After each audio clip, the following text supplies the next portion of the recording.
Hi, good evening, and welcome to the show. You're watching the Cheese Room podcast live on YouTube and throughout the universe. I'm joined by some illustrious guests tonight and a rather drunken Shan. Tonight we'll be previewing the top four potential. Well, I've really messed that up. I'll try again. Tonight we'll be previewing the Villa game where we could solidify our top four credentials against a tricky Villa side away who have lost their last three games. And joining us on the show tonight, we've got Marlon, who is an Aston Villa season ticket holder. Marlon, apparently I sound brummy. You sound a bit cockney. So, between the two of us, we'll muddle through. Yeah, role reversal. Welcome to the Cheese Room. Welcome to the Cheese Room. And we'll come on to your love from Villa in a moment. All the way from the East Midlands, Shan, how are you? Had a good day? You've been on a bit of beer or vodka or something? I cracked open a can of cider while I was cooking dinner at about 6 o'clock. And then since then, I've been on the vodka. So, yeah. Any particular reason you're celebrating? Not really. I've just had a long week. Well, amen to that. At least it's a reason, I suppose. It's 5 p.m. somewhere. And John, again, welcome back from Bognor. How are you?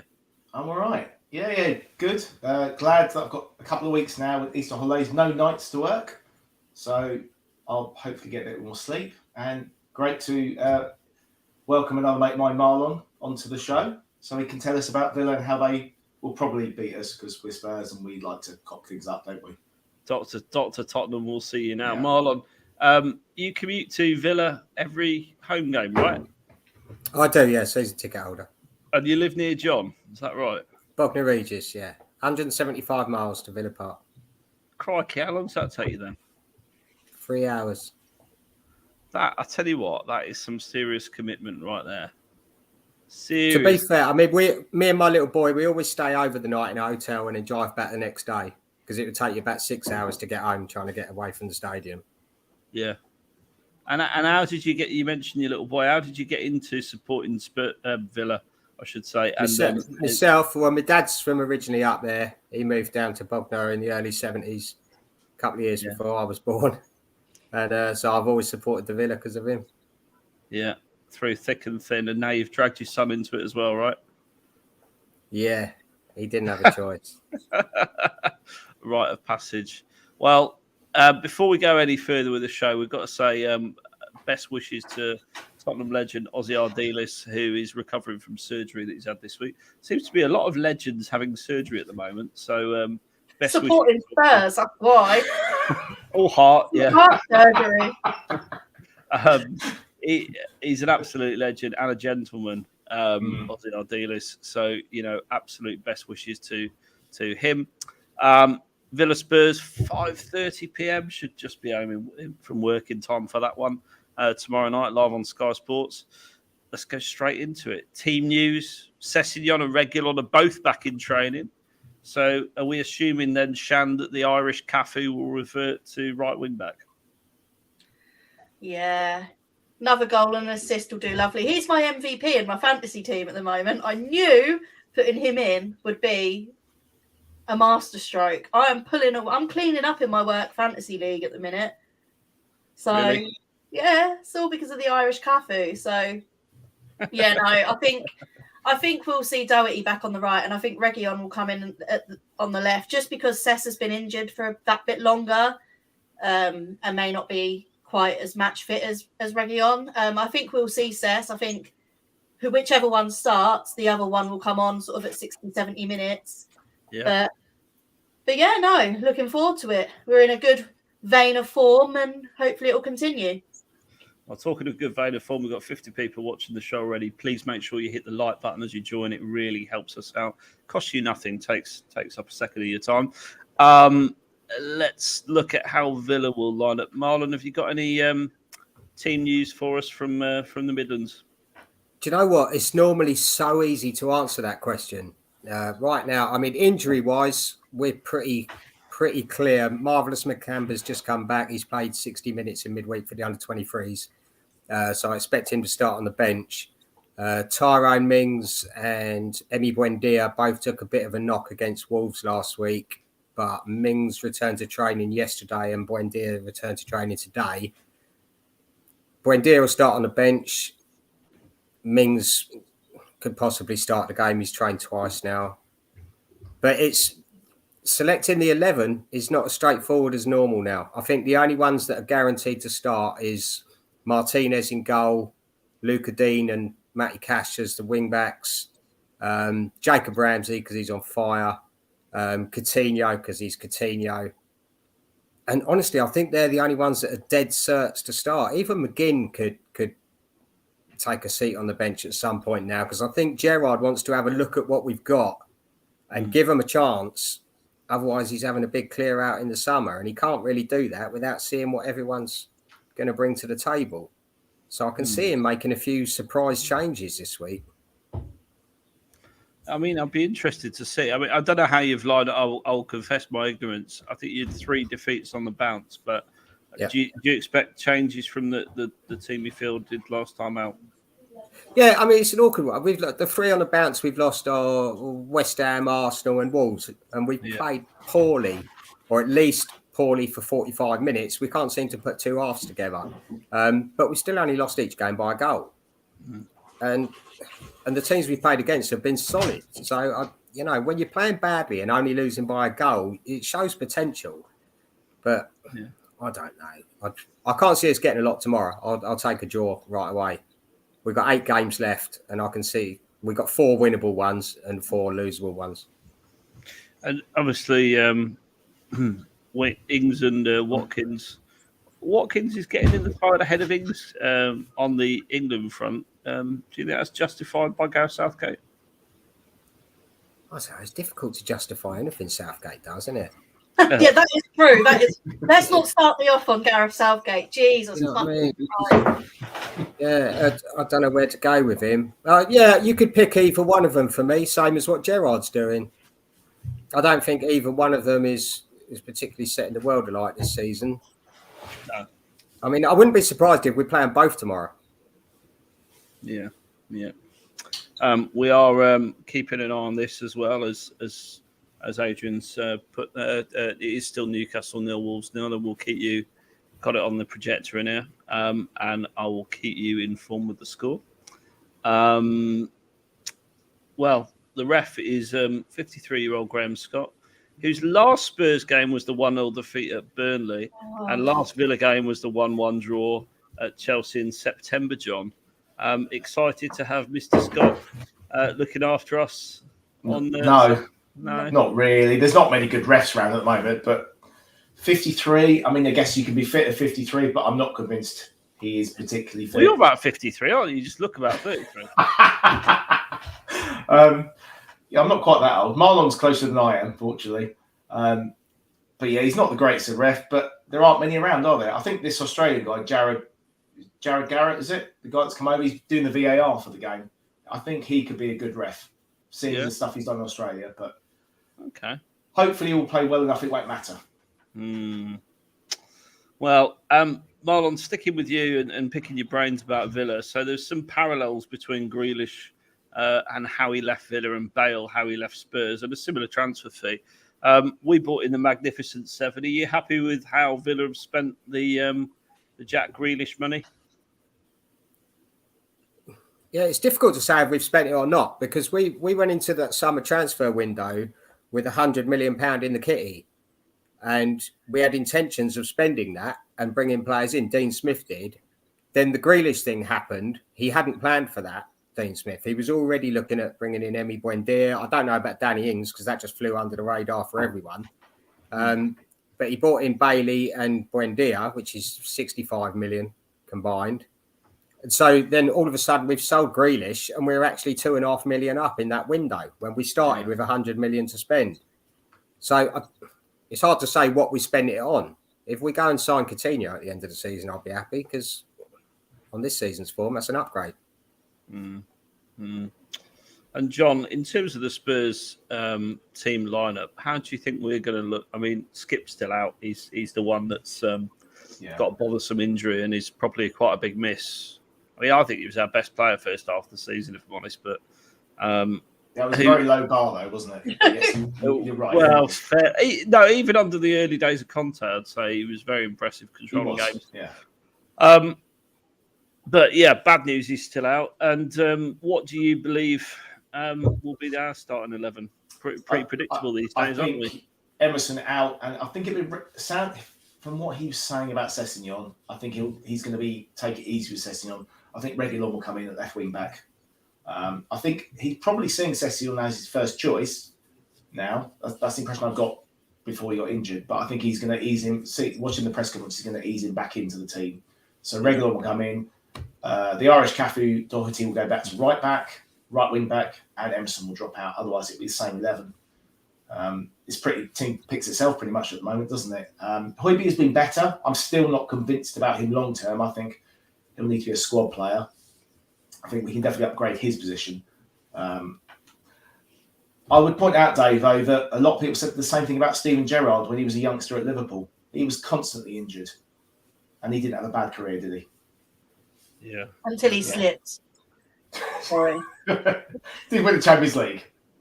And this Spurs team picks itself. Romero on 8 yellow cards and needs to stay that way. This is what concerns me about the ref.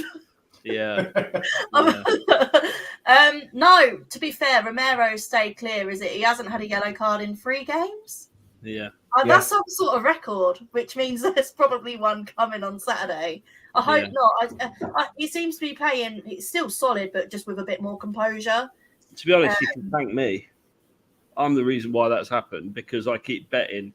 Like the last 2 games, I've put a tenner on him to get booked, and he's just stayed like clean as a whistle. So if you chuck in a super chat, I'll put another tenner on him this weekend, and he'll stay card free. Yeah, stay card free. Romero's just since he's come back from injury, he's just been like he's just mugging off strikers for fun. Like he's just so good. Like he's better than Jan and Toby for me. I think he has got the potential to be the best central defender in the league. 23 years old. The guy is insane. I mean, that is a big claim, if I'm honest. I don't think he's far off it now, Caller. I think he's top 5. I think he's top 5. But, I mean, the biggest problem with Romero for me is his height. He's been found wanting at set pieces a little bit this season. So he's got to improve. Sure, yeah, absolutely. I agree with you. He's been fantastic. But I think he's got to really work on the set pieces. Adrian says, as long as I keep betting. Sorry. And it's all right. And Shan stays away from games. Spurs will be fine. So, yeah. You're not planning on going to any games soon, are you, Shan? I'm going to the North London derby, aren't I? Oh, fuck. It's fine. We'll smash them. I've seen us win more than I've seen us lose. When was the last time you saw us win a league game? Yeah, that's a better question. God, it might have been Palace on Boxing Day. Yeah, it was. To be fair, the only league games I've been to since Palace was Southampton. That's the only one I went to. League games. Yeah. I went to Burnley away, but at home, the last home win was Palace on Boxing Day. Yeah. And they're no mugs. They spanked Arsenal 3-0. So very glad you pointed that out. Question for you already, Marlon. Who would you rather have? I mean, you're not John, clearly, but I know who he means. Grealish or Coutinho? There we go. I mean, from a personal point of view, Grealish, because he's actually a friend of mine. I'm a friend of his family's and whatever. So there's a big connection there. Love watching him play. So I can't ever go against Jack. And you know, he's done a lot for my little boy and this, that, and the other. So I'd have Jack all day long, but I'm very happy with Coutinho. Be nice to have them both. Oh, that's my little boy's bedroom. He's not so little anymore, is he? He's got to be bigger. No, well, he'll be 10 in July now. He gave him that shirt actually after a Boxing Day match. He came over. He knows where we sit in the old end, and he came and gave me his shirt at the end of the game. That is lovely. That is lovely. He did sign for the wrong club, though, I've got to say. He should have stayed. To be honest, that transfer, that just never should have happened because Man City didn't need him. They just didn't need him. They had so many players that can play in them positions in Sterling, Foden, Mahrez, all of them attacking midfielders that they've got. They didn't need him. He's just a luxury item. Yeah. I tell you who City needed for around 100 million or so. Exactly that. Exactly that. And the thing was, they went back in then with a bid of 100 mil for Kane, didn't they? 75 plus 25 in add-ons and Daniel Levy. Well, whatever. If they're prepared to spend 175, 200 million in that window, why didn't they just go and get Haaland or Kane and not get Jack? They didn't need Jack. That's what I don't get. No. And potentially you've replaced him on the cheap with Coutinho anyway. Yeah. I mean, Coutinho's a little bit older. He's 29. Still got a couple of years. Jack's also got these shin splints, and that's not going to go away. That's a recurring injury that you can't do anything about. And he'll miss a dozen games a season through that.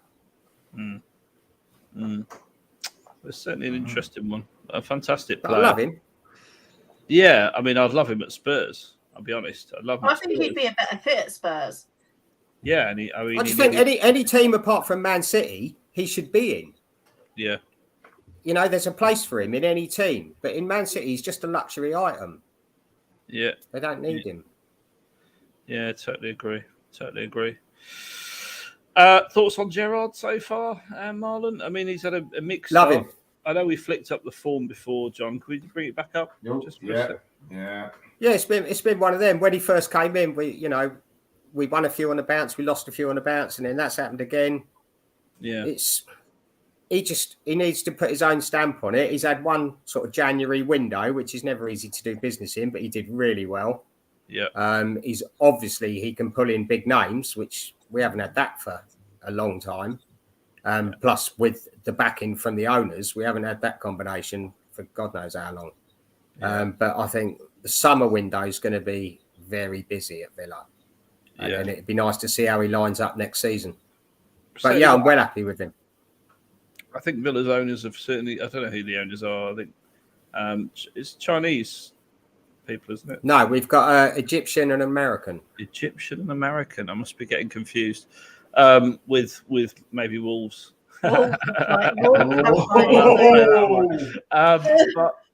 they've thrown a bit of money around, haven't they?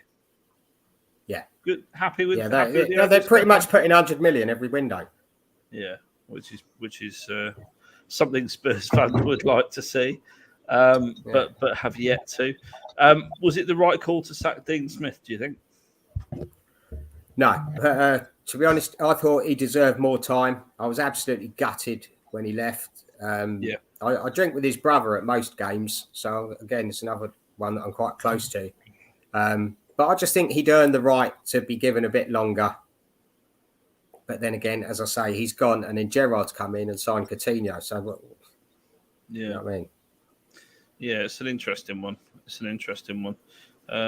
Coutinho been good all the way through. I know John's noted on the run sheet he's been quiet in recent games. Is he feeling it a little bit? Playing a lot more football than he has done lately. No, I think he's doing all right. I just think, especially in the Wolves game last week, our performance was so poor by the whole team as a unit. And he ended up tracking so far back trying to pick the ball up. He was almost playing in a central defensive midfielder role where he was just coming back so far to get the ball. And then you're not putting him through where he should be doing the damage. I think he just got pulled out of position a bit. So you didn't see the full effect of him. But I'm well happy with him. What's your view on Villa, Shan? I think they're all right. I think they can be a bit of a banana skin. A what? Yeah. A banana skin. Yeah. For us, certainly, I think they could be a bit of a banana skin. Usually it's Newcastle, but we dispatch those, so there's always going to be one. So I'm hoping not. I'm hoping we can take this newfound confidence and mentality and form it into and put a further string of wings. I'm thinking of chicken wings. A further string of wins together and really cement our dominance on that fourth spot. But this is Spurs, so there's always going to be an element of doubt in our minds that they can do. Definitely, we'll be relying on someone to lose, won't we? But we have steamrolled the last few teams we've played, haven't we? So why is it going to be any different at Villa, do you think? Well, I hope it's not. I mean, with our front three and with our solid defense, look, we're hard to defend against, and we're hard to attack against, and that's the compliments to Conte. We're playing the football he wants, and he's enjoying what he's seeing. So I never thought I'd say those words ever, especially after the Burnley game. I thought it was gone. So I can't work with this bunch of twats. I'm off.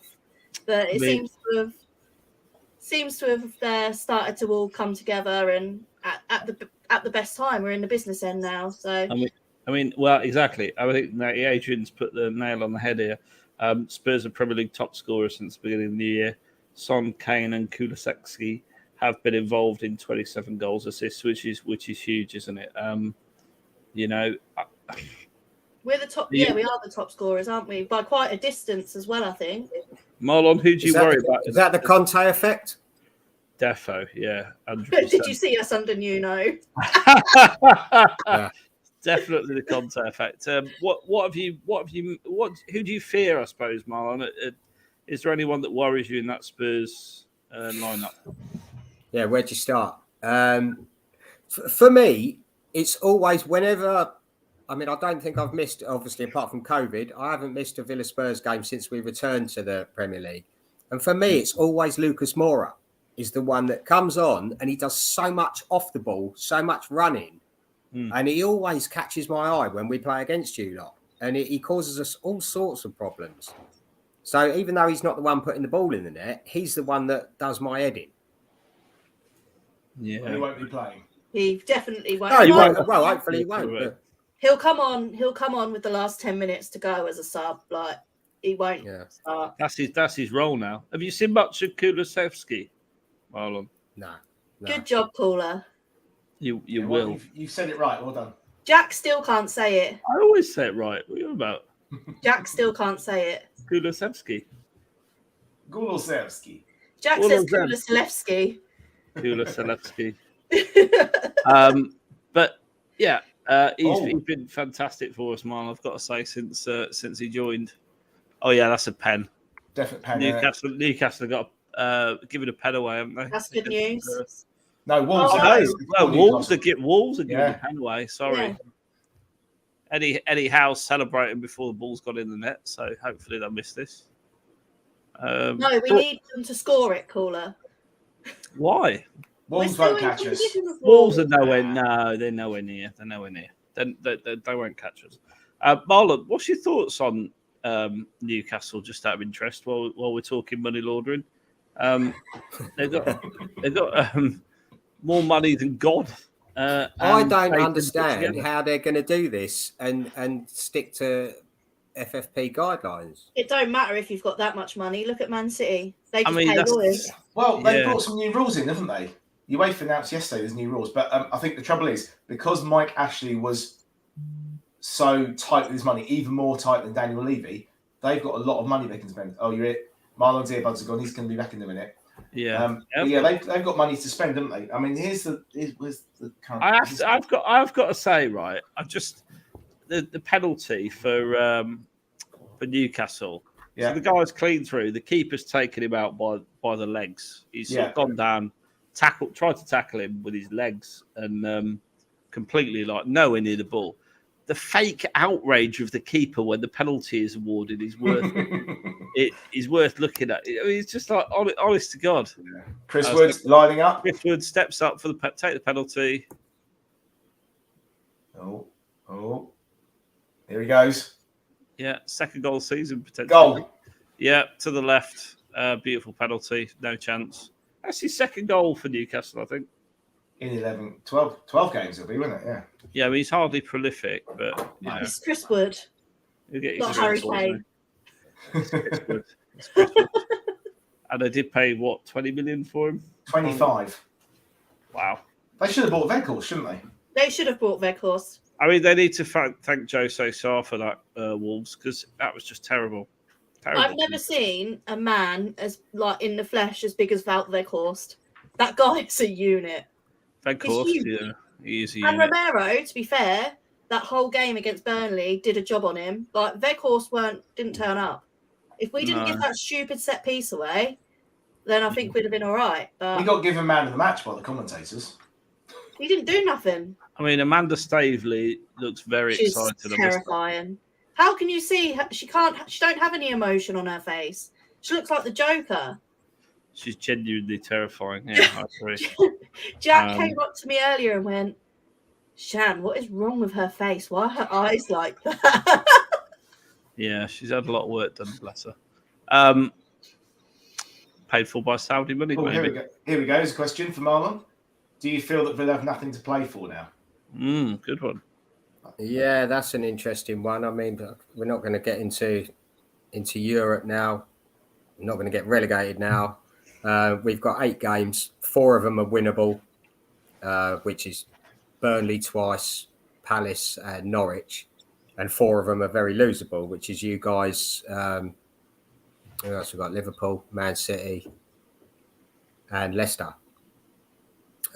So I can see us ending up pretty much where we are now, at 11th. So not a lot to play for, but I think that Gerrard will be playing to see what his players have got before he has a big clear out in the summer. I think we'll be seeing some swapping around, giving people a chance, see how they get on. I think it's quite interesting. Is it like a little mini league, isn't there? I hadn't really taken much notice of this until I was researching this. It's quite interesting. Any one of those teams can beat anybody on their day. Palace, obviously, we saw smash Arsenal, which was brilliant. Leicester are going to be, if they've got to get past PSV first, they can win games. Southampton a bit of a dip since everyone realised they were having these fake timeouts between 60 and 70 minutes. But yeah, I think Villa are capable of getting to the top of that little league. It's quite close. Yeah. But they're a good team, ultimately. But, I think you're right. It'll be an interesting summer at Villa. And how will Villa play? Sorry, Marlon. Sorry. Go on, no, if we did pick up 3 points tomorrow, and then all of a sudden, as I say, we've got another 4 very winnable games, you're looking at there possibly 15 points on top of what we've got at the moment. So then all of a sudden you think, hang on, if people are slipping up, maybe we have got something to play for. But it's unrealistic. But not everyone can win. No, very true. You never know. Newcastle just went close to a second. That's why I'm slightly... But I think, we will use our squad a lot more towards the end of the season now, just to give everyone a run out and see what we got. Yeah. Be interested to see who you spend on in the summer. How will you play, Marlon? Just for Spurs fans watching, how do Villa play? People who haven't seen Villa, is it open? Will you attack us, or will you park the bus, or what? The plan would be to attack you to start with, but will the players turn up and do that? Because, as I say, we've been playing 45 minutes and not 90 minutes lately. We'll come out one half, straight out the traps and bang at it, and the other half we're running around making mistakes. So it's just, you don't know what Villa you're going to get at the moment.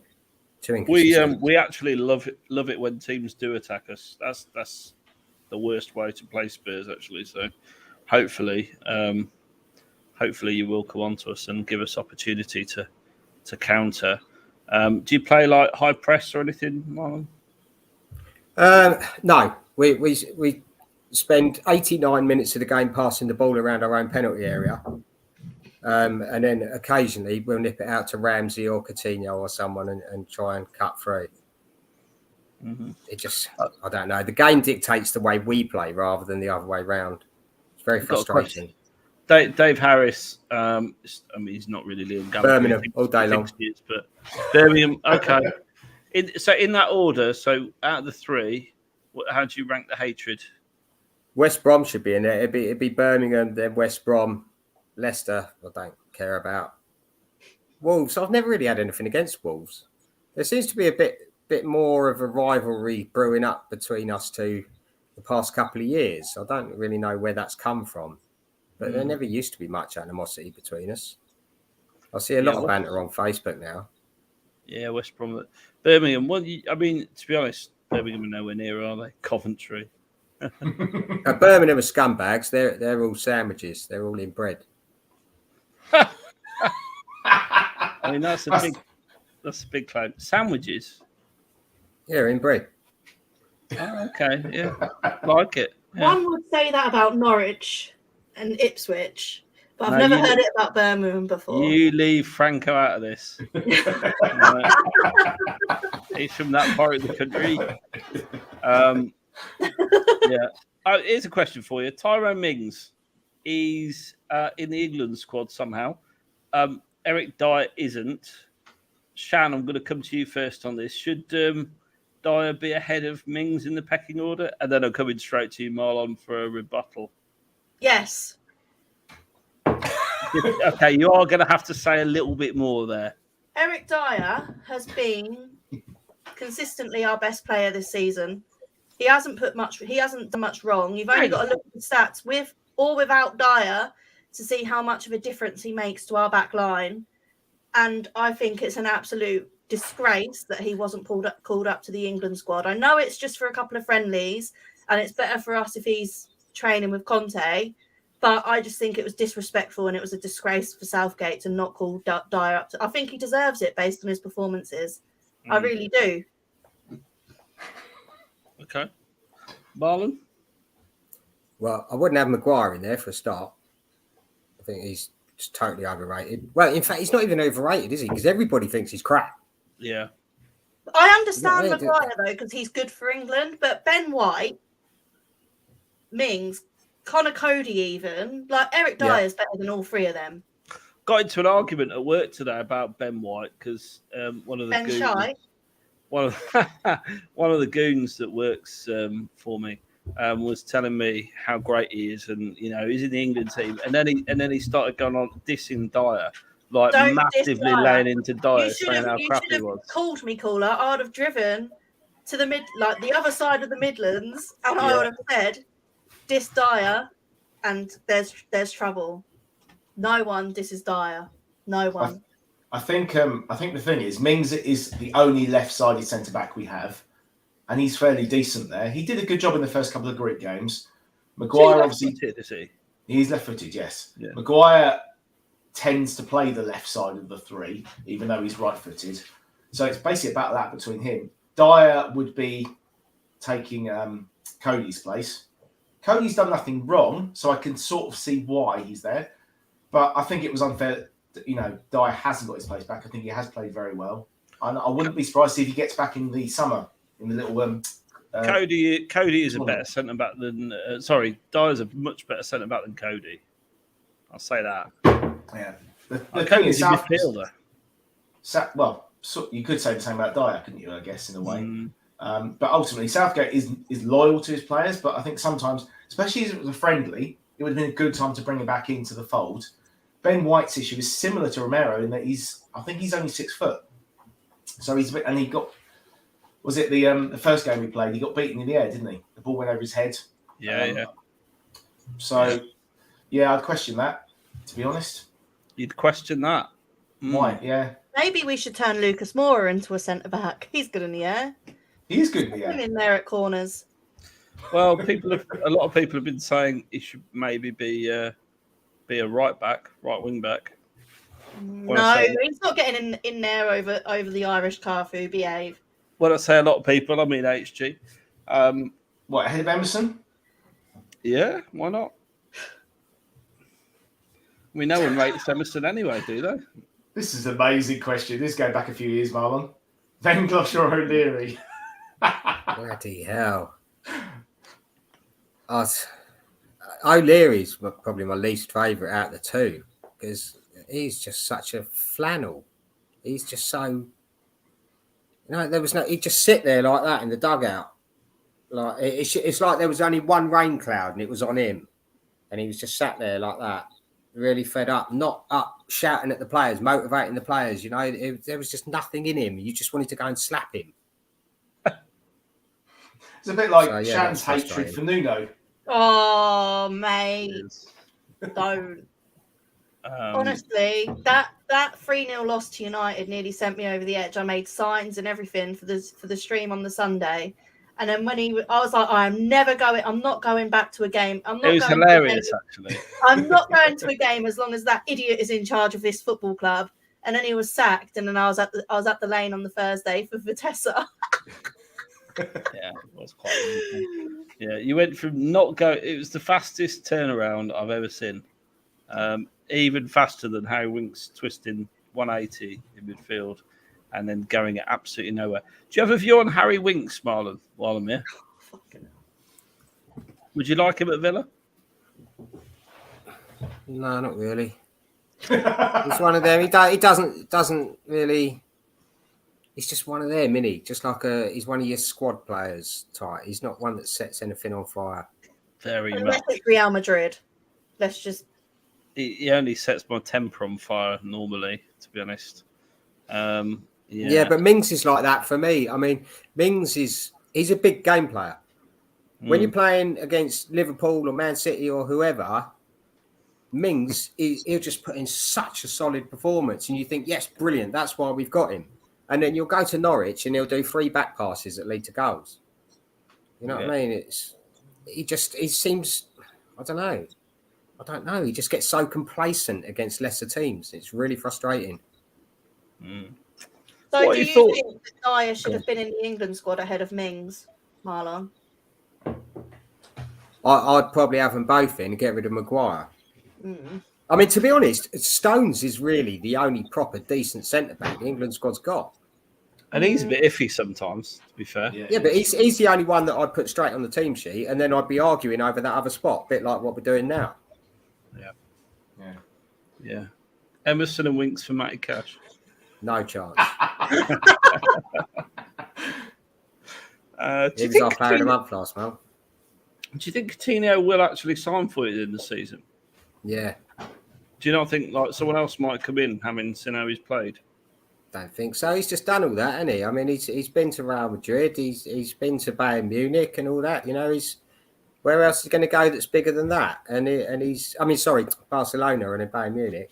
Where's he going to go that's bigger than that? He's happy playing for Gerrard. He's being loved again, and he's enjoying his football again. He's not come to Spurs. Conte's Spurs.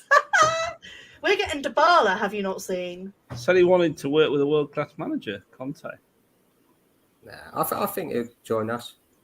And what are your thoughts on Conte, Marlon, and the job he's done so far at Spurs? You can't fault him, can you? I mean, you guys are banging form. You just can't fault him. He's very passionate. I always feel when you've had a shit game, and you watch his interview after the game, you expect him to burst into tears. He honestly looks like he's going to cry. He wants to go and cuddle someone, like his mum. You know, it's just that passionate. I don't know, but you can't knock him. The football's doing the talking, isn't it? He's proper Italian. Oh, he's great. Yeah, he's a bit of a drama queen, I bet. Oh, yeah. Shan, fill us in on the drama queen. Are we talking about Burnley again? Whatever you like. Never going to let me live this down, are you? Like, my first ever away game, Burnley away this season, the drive to get there. You were warned, by the way. Can I just say? The drive to get there was shit. There was piss all in the stadium. The drive to get back was even shitter because it was raining and it was dark. And it took me 45 minutes to get out of that crappy car park behind the stadium. But yeah, other than that, great. Other than the fact we lost, but there weren't really much that was positive about that day other than finishing work early. But yeah, no, after that game when he had his meltdown and he was like, I need to discuss with the club if I'm what's right. And he was basically implying that, like, basically the game before, he was like, these are the best. It was City. We'd just beaten City 3-2 away. Oh, well, these are the best guys I've ever worked with. And then Burnley, 3 days later, I don't know if this is for me. I don't know if I can handle this. I'm out. These lot are a bunch of twats. Like, I can't deal with it anymore. And it's worse than me when I'm on my hormonal time of the month. Literally worse than me. And that is a lot, by the way. It's a lot. It is a lot. Like, it is a lot. But we love him. He hates the Chelsea. What more could you want? Does he really hate the Chelsea? We're not talking about him being spotted at the Madrid game. He was there. Well, he did sue them. What was he there for? Keep an eye on Gareth Bale. Yeah, of course he was. Just because I know. Probably just wanted to watch some European football. Yeah, well, Reguilon was there as well, weren't he? Do please hit the subscribe button and do smash a like. We've got 85 people watching. Please do hit that like button. It takes literally no time at all. Marlon. There's a question there from Jamie Imber. Do you see Watkins still? Yeah, that's the one. You got it? Stop it, John. That is a good question. I think if he goes anywhere, it'll be Arsenal. Really? Oh. Yeah. Is there talk? He's an Arsenal fan. Why? He's an Arsenal fan, and they're going to have no strikers left after this season. So they're going to be looking at bringing 2 or 3 in. They want Calvert-Lewin, though, don't they? Yeah, but they're going to need about 3 strikers, aren't they? Because they're losing all of them. We've had one striker for about 10 years and done all right. Yeah, I can see Watkins ending up at Arsenal. Is he that good? You don't need to be that good to pay Arsenal ain't all that, Arsenal. No, is he that good that a top 6 club's going to come in and try and swallow him up? Where are Arsenal going to get 3 strikers from? Well, yeah, but the question is, why would they target Watkins? He's not set the world on fire, has he? Neither has Calvert-Lewin this season. Because he's in their price range. Yeah. How much do you think we'd get him? Because they need strikers, see. We can ask like 45, 50 million for him. Probably right. I think 45 gets him. And he'd jump at it because he's an Arsenal fan. I think it'd be good business if we do it, especially if Gerrard's got someone else lined up. What do you think about this one? What do you think of Ings? Now, there was a lot of, to context this, there was a lot of Spurs fans who were sort of crying about Danny Ings going to Villa because we should have signed him, like we should sign every player, of course, if you listen to Spurs supporters on Twitter. But how's he worked out for you? He's injured a lot, isn't he? Yeah, I mean, he had last week off because his missus had a baby. I mean, don't make up excuses, mate. Come to work. True, she's only given birth. I mean, what's the problem? Yeah. Got video call, haven't they? He's missed a lot of games, though, hasn't he? Again, he's been on the bench a lot. Has he? He hasn't really played, has he? Gerrard's been trying to work out which striker to play between him and Watkins, so it's one or the other. And then he's tried a couple of times to play them together, and it worked out against Southampton when we just demolished them 4-0 at home. And then other games, it hasn't. So I don't know. I like him, but I don't think he's had a fair run at it this season, as you say. And I don't think that's down to injuries. I think that's down to squad rotation not going in his favour. I don't know. Do you rate him though? I mean, a lot of Spurs fans were like, all day long. He's a goal scorer. But the way we've been playing with like one up front, our striker is tending to get isolated up there. Yeah. I mean, we need a proper decent CDM. That's what we need, because that's where it's all going wrong, and we just spend all that time around the area. We need someone that's going to win that ball and get it up the pitch. And Marvelous Nakamba was doing that for Gerrard, and then he got injured. Can I tempt you with Harry Winks? I don't know. Can everyone stop commenting about Harry Winks? Well? He's quite creative, you know. He can score goals by accident for fun. That's what he does. Deep line midfielder. That's what you want. He can spin. He can also volley a tea bag into a cup. Now, have you got any midfielders that can do that? Like ideal at half time. What more do you need? He's perfect for your needs. That's what I would say. Conte quoted, "I'm starting to see the right maturity and the right solidarity." John. Yeah, hold on. I've got that. There we go. Not from our fan base. There it is. Yeah, not from the fan base. No. He's not talking about the podcast. He's definitely not talking about Spurs Twitter. He's talking about the side. John, elaborate. Well, he was so happy with the performance on Sunday, even more so than the result, wasn't he? That the players are actually getting what he wants them to do. And having 3 midweeks means he's got time to work with them. And we're finally really seeing the Conte team. And all this talk about, is Conte going to leave? I think is slowly slipping away because he's going to have a summer where he can actually have a pre-season with players. And even with this squad, which we all think is limited to a certain degree, I mean, he's having to play the same 11 pretty much. We're winning games. We steamrolled Newcastle, who are about to beat Wolves 1-0 with like 2 minutes to go. Yeah. And, that's partially because Newcastle just went to sleep second half, didn't they? But they fell into our trap of trying to press us and we just played through them.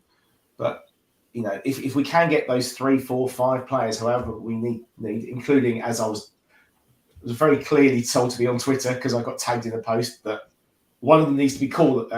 Winks needs to go. Needs to be Caller. Yeah, Caller needs to go. Sorry, Caller and Winks are in my head. You see, you're linked forever because you hate him so much. I know what I'm going to get you for your birthday or Christmas. I think it's Christmas first. I'm going to get you one of those Harry Winks cushions that Holly has. Please don't. And then you can cuddle it at night when all your problems will go away. I don't think so. I do not think that will. Or you can stick pins in it. That would be more like he's on the dartboard over there in the man cave. Exactly. I think it might be a waste of money, Shan. He'd prefer some gin. Some gin, some Tottenham Hotspur gin would be perfect. Would be absolutely perfect. Probably wouldn't taste very nice. You've experienced gin in premium, haven't you? Many times.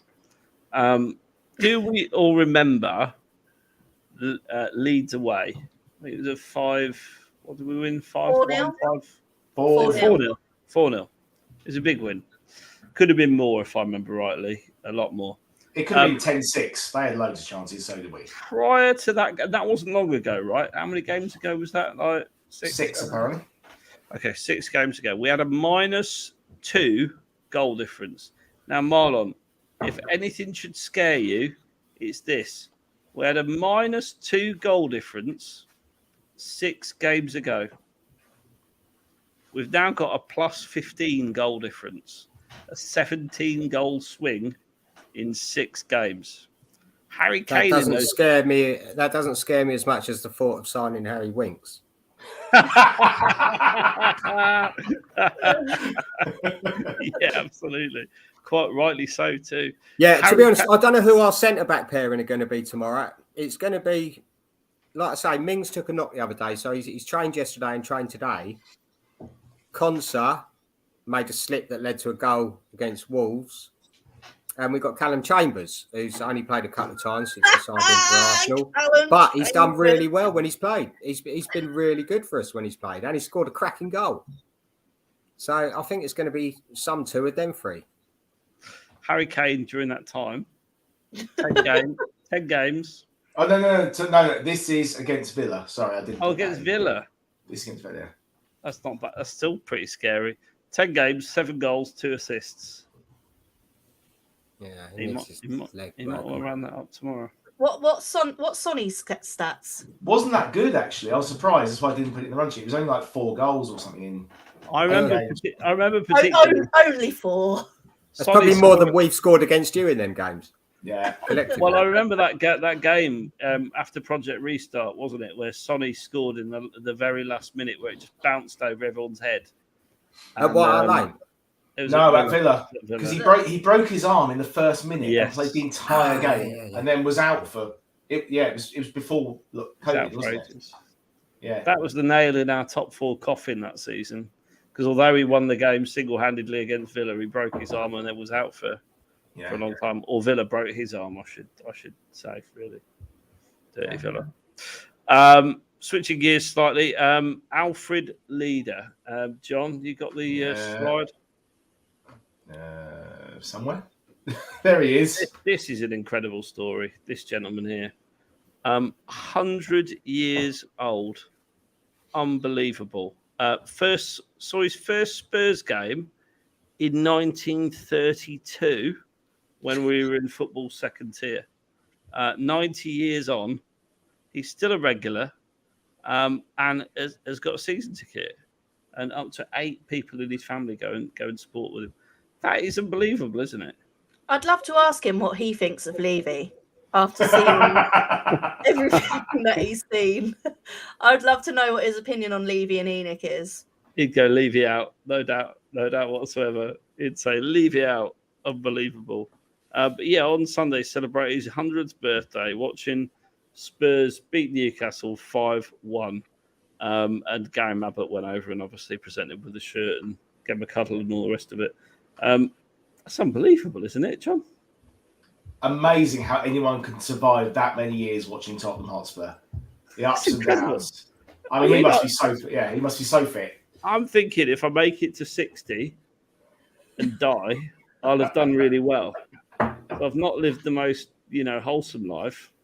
Been quite unhealthy. And on many levels. Yeah. On so many levels. And I'll just be happy to make 60, really. So to 100 years, 1932, seeing the first Spurs game. Oh my God! At least he's seen us win the league. He's seen us win the league. He's seen the war. It's just incredible. Absolute massive respect. Yeah. It's a happy birthday from the Cheese Room. Absolutely, just unreal. Predictions for the game then. Full time Newcastle won. Goes to show you how we underperformed against Wolves, really, doesn't it? When you see him and us getting beat by Newcastle. I don't think it was so much we underperformed against Wolves. I think it was Hugo underperformed against Wolves. It was at fault for 2 of their goals. True, we didn't score a goal either, though, did we?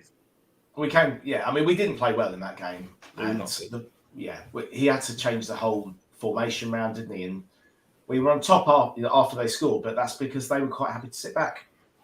Wolves are a bit of a bogey team at home, I think. Yeah. World Cup fixtures. Let's do predictions. John, let's talk predictions for you.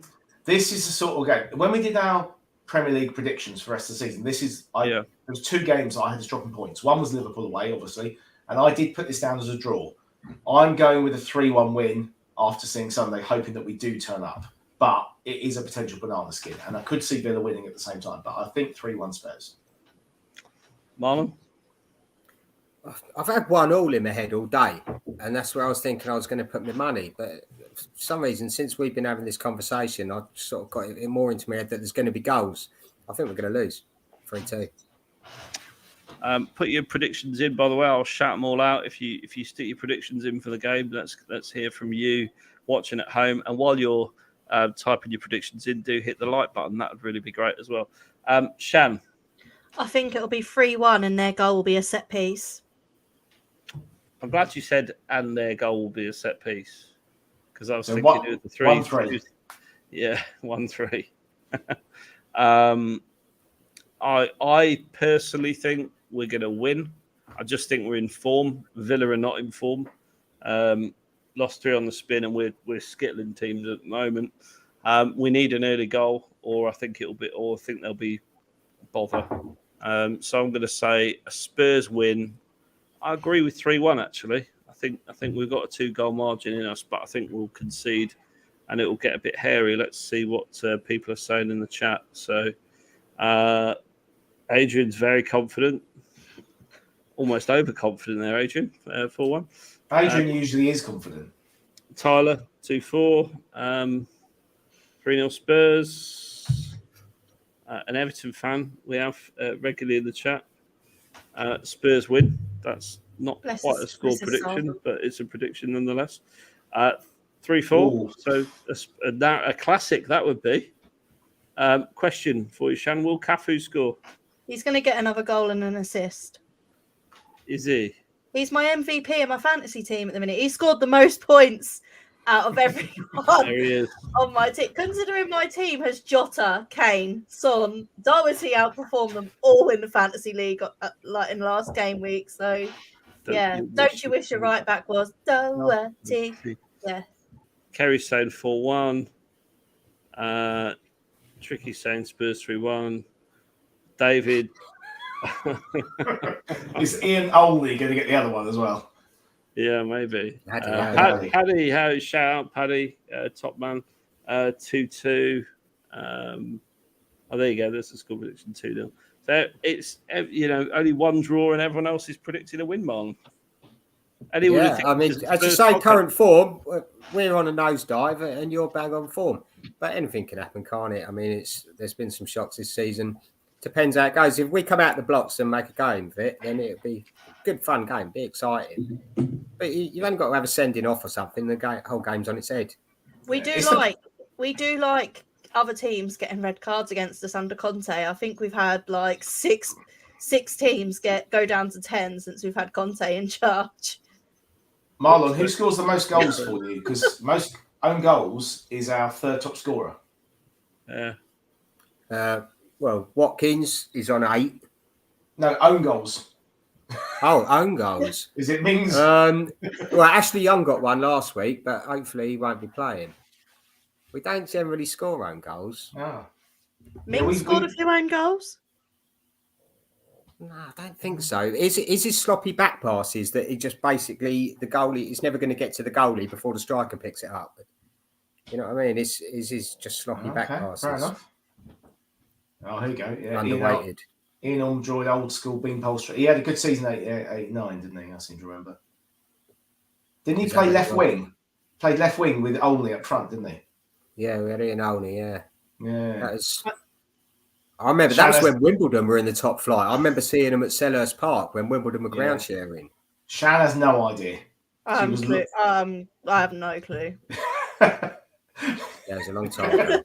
It's a scandal Southgate didn't call up own goals. You know what? Own goals has been bang on fire this season. But Doherty and Kulu have got to be catching own goals up now. Like Kulu's obviously only got 1 goal, but he's got 5 assists this year.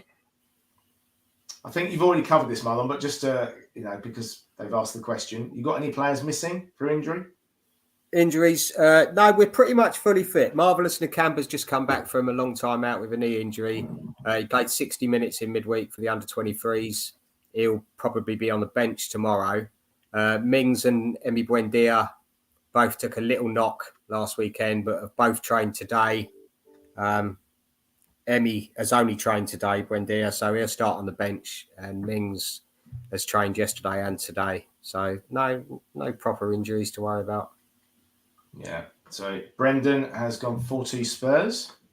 And Michael has gone 3-0 Spurs. So it's going to be a 2-1 win to Villa, isn't it, at this rate? Yeah. We're far too overconfident for our own good. As HG would say, home side to win 2-1 all day. That's what he does. He does say that quite often. As Caller's still out of the room, I'm just going to find a little picture just for Rico. There we go. I'm going to put that up. Go back to his comments. Because he just commented saying, and he's put, "We deserve to go down, shambles of the club." I'm interested in Rico. What's your thoughts on Lampard? Should they have got rid of him? What do you think about Lampard, Marlon? I mean, when he was at Derby, he looked like he knew what he was doing, didn't he? Yeah, he had Jody Morris then, didn't he? Yeah, well, we had to play him in the playoff final, didn't we? We beat him in the playoff final. But he looked like he knew what he was doing. They was a tough side to beat. He put together a good unit there. But I don't know. He went to Chelsea, spent a fortune, didn't do a lot. And now he ain't doing a lot at Everton. But the players just look like they don't want to play. They're just not making any effort. And their heads drop. The second something goes against them, even if it's just a referee decision goes against them, their heads drop. They got no confidence, no motivation. And now they've got a ridiculous end to the season. I've never seen a set of fixtures like it. They've pretty much just got to play all of the big 6, really. And Leicester twice. Yeah, Leicester twice. They've got Liverpool, Man City, Man United. Chelsea. Who else? Chelsea.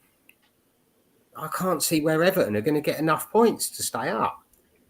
And Burnley have got to play us twice. So there's 6 points for them. I think you'll win one of those at least, if not both. I hope so. But funny enough, we drove up there for the home game just before Christmas. That got cancelled 2 hours before kickoff. We literally just pulled into the hotel, me and my boy, and he was on the WhatsApp group, and he said, "Dad, the game's off." Can I ask, when you drove to Burnley, did you have to go up that really, really horrible hill with all the bends? No, this was at home. This was Birmingham. Oh, Yeah. So Okay. there are some guys, Marlon, that are Spurs fans that go to a lot of the games home and away from Bognor, and they drove all the way up there for the away game at Burnley, and the snow came was it an hour 90 minutes before the game? It got called off. So then they drove back for the rearranged game, and we were terrible. But that's Shan's fault. Oh, hang on a minute. Do you know what? Both away games I've been to have been with Seb from East Midlands Spurs, so I blame Seb. Fair enough. It's all Seb's okay. fault. It's all Seb's It's always fault. someone else's fault, isn't it? He got me the tickets. Here we go. Can't keep sacking managers down to players putting in a shift. Yeah, it's difficult though. It's finding would Big Duncan sort them out? He did it a couple of years ago, didn't he? I mean, you can keep sacking managers if it's Frank Lampard. Yeah, I'll tell you what, that game where Dunk was in charge before Lampard came in, we had to go to Goodison for that. And Jesus, I mean, the effect that Duncan Ferguson had on the team, we beat them 1-0. Don't know how. I mean, both teams played well, but Everton were playing out their skin. The players were running for their lives. The crowd were. Have you seen Duncan Ferguson? They were probably scared shitless. Yeah, but even like the 40,000 people in the stadium must have been shitting themselves as well because they never stopped singing. Yeah. I wouldn't want to be in a stadium with Duncan Ferguson, to be fair. That guy was an animal. And then Lampard came in, and it's like, right, as you were, take it easy. Yeah. Sign Delhi. Doesn't play Delhi. Rico, I'd love to know what your thoughts are on this whole Delhi situation because it's making me very emotional. I do think like he gets in that Everton 11 based on what I've seen. So I'd love to know what your thoughts are. Got to give the man a chance, haven't you? You know what I mean? You have. He's probably the most creative player they've got, and they're not playing him, and they're lacking creativity. So you've got to play. He's got to be playing the right position, though, isn't he? And that's the problem. The way they play doesn't quite suit him. Why sign him then? Why sign him? I think Uncle Harry convinced Frank to do it. Told him he'd be good. Oh, Marlon's playing catch up, I think. Marlon, what you got? Hand again. There you go. Oh yeah, there you go. Dave's got it. Duncan disorderly shoe manager. I finished the rest of that out-of-date keg of beer off, by the way, John. So I'm sure your toilet will see the proceeds of that tomorrow. It's not much out of date. It's like a couple of weeks. It's not like that's all right, isn't it? Is that all right? Well, depends when you opened it. A couple of months ago. 6 weeks is your life for a keg normally. About 6 weeks, yeah. Yeah. Maybe a little bit longer. Yeah. Yeah, all right. Well, you're at home. You'll just have the runs. That's all. I need to lose some weight. You do need to lose some weight, so that will help. Yeah, get on the Peloton. Hang on, you're not supposed to agree. I haven't seen you in a while, caller, so I'm going to stick up for you here and say you're fine just as you are.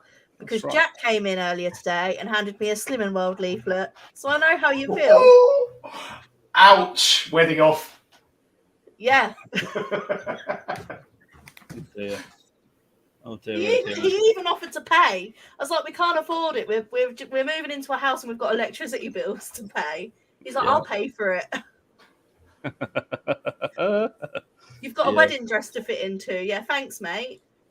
I didn't feel too sharp after our last trip to Spurs, did I? I had tonsillitis and I nailed. We went through some alcohol that day. I think I had 5 pints, 3 Jack Daniels and Cokes, doubles.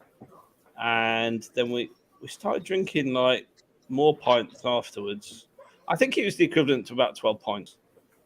Did you keep buying for HG, but he doesn't drink, so you had to drink his in lieu? He was drinking non-alcoholic Heineken. Was he? He was. 0. Okay, fair enough. There you go, Shan. Richo's responded for you. Do you know, the thing is, and I mean this with as much respect as possible, but Spurs are fighting for top 4 and Everton are in a relegation race, and there's a difference in quality. Just because he couldn't get into our 11 doesn't mean he couldn't do a job for Everton, and I think he could. I really think he could. He's not a relegation player, though, is he? He's not. No, but I just think he offers like to not even get a shot off the bench. And I think what Lampard did to him when they came to Spurs and they were 5-0 down is nothing short of a disgrace. And I think you've got to give Guy a chance. You've got to give him a chance. There's no point in signing and agreeing a £40 million deal on paper for a player, because you have to assume that they're going to absolutely want, him to perform when they sign him. So they're expecting to pay the £40 million, £40 million player, and you don't play him. Just bizarre. So my take on the Dele thing is, look, he didn't perform with us. He's a one-system player, and he's probably not for Everton either, if I'm being really honest. No, he's not. But I'm not sure who he's for. That's the problem. I think he'd do well at a club like Southampton that play 2 up top. He's for he could play off the striker. He's for a team that don't play one up top and defensive midfielders like us. You've got to have 2 people up top. I think if Everton played with Dele or Richarlison or Dele or Calvert-Lewin, I think he'd be, or they play with 2 up top. So I mean, I think Calvert-Lewin is doing nothing at the moment. So why not give Dele a chance? Like, that's what I don't understand. I mean, Calvert-Lewin's been injured, hasn't he? So it's going to take him. He's been out for a long time. It's going to take him a while to get back into it, and the team aren't playing well, so it's difficult, isn't it? By the way, Shan, this is for you from Kerry. Yeah, I did chuck it at him as well as a box. So I called him lots of expletives as well. This is the Everton cancelled Dele's contract. We won't get a penny. I don't think they can just cancel his contract, Dave. They would have to release him, wouldn't they? Which means paying him off. I can't imagine Daniel. No, he's permanent. Clause in. I can't imagine Levy not putting a clause in there. Definitely. He must have done 100%. I mean, this is more like complete nonsense from Dave. Dave just is on this earth to disagree with me at the moment. So, well, you're both as bad as each other on that score. But what I would say with Dele is he ain't a bad player. He deserves a shot, but all this stuff about his contract, I can't imagine Everton are going to pay him off because they'll be paying an absolute fortune off. So that would be just really stupid. After only signing him a few weeks ago, and only an idiot would suggest this. And I can't suggest there is a clause. Clearly, Dave knows more about Dele's contract than anyone. Caller, I got into trouble for calling people idiots. So yeah, but you're not me, so it's fine. That's absolutely fine. Be interesting to see if Newcastle buy Matty Target off us as well. They've got. They're looking at him, are they? He's on loan. They've got him on loan. Oh, okay. Do you not remember him? Because all those JDs stopped you remembering him on Sunday. We signed Luca Dean, and Matty Target didn't want to fight for his place, basically. And he put his hands up and admitted that. He said, I just want to play every week. I don't want to fight for it. See you later, then. I think you've upgraded. I think it's a good move. I would have loved us to sign Luca Dean. Yeah, he's a good player. Yeah. Keeps getting injured, though. He's good at set pieces, which we haven't got in our squad. We've been so long without a set piece taker. Okay. We had Grealish getting fouled 100 times a season, and we didn't have anyone who could hit a free kick. So Grealish goes, and we signed Coutinho and Luca Dean. Marlon, do you know the last time Harry Kane scored a free kick? Against Villa, and it was deflected. The last time Harry Kane scored a free kick, God was a boy. It was Pochettino's first season when Harry Kane scored a free kick, and it was a deflected free kick. It weren't even a direct free kick.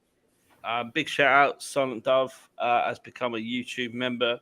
Massive kudos to you. You've now unlocked all the wonderful custom emojis.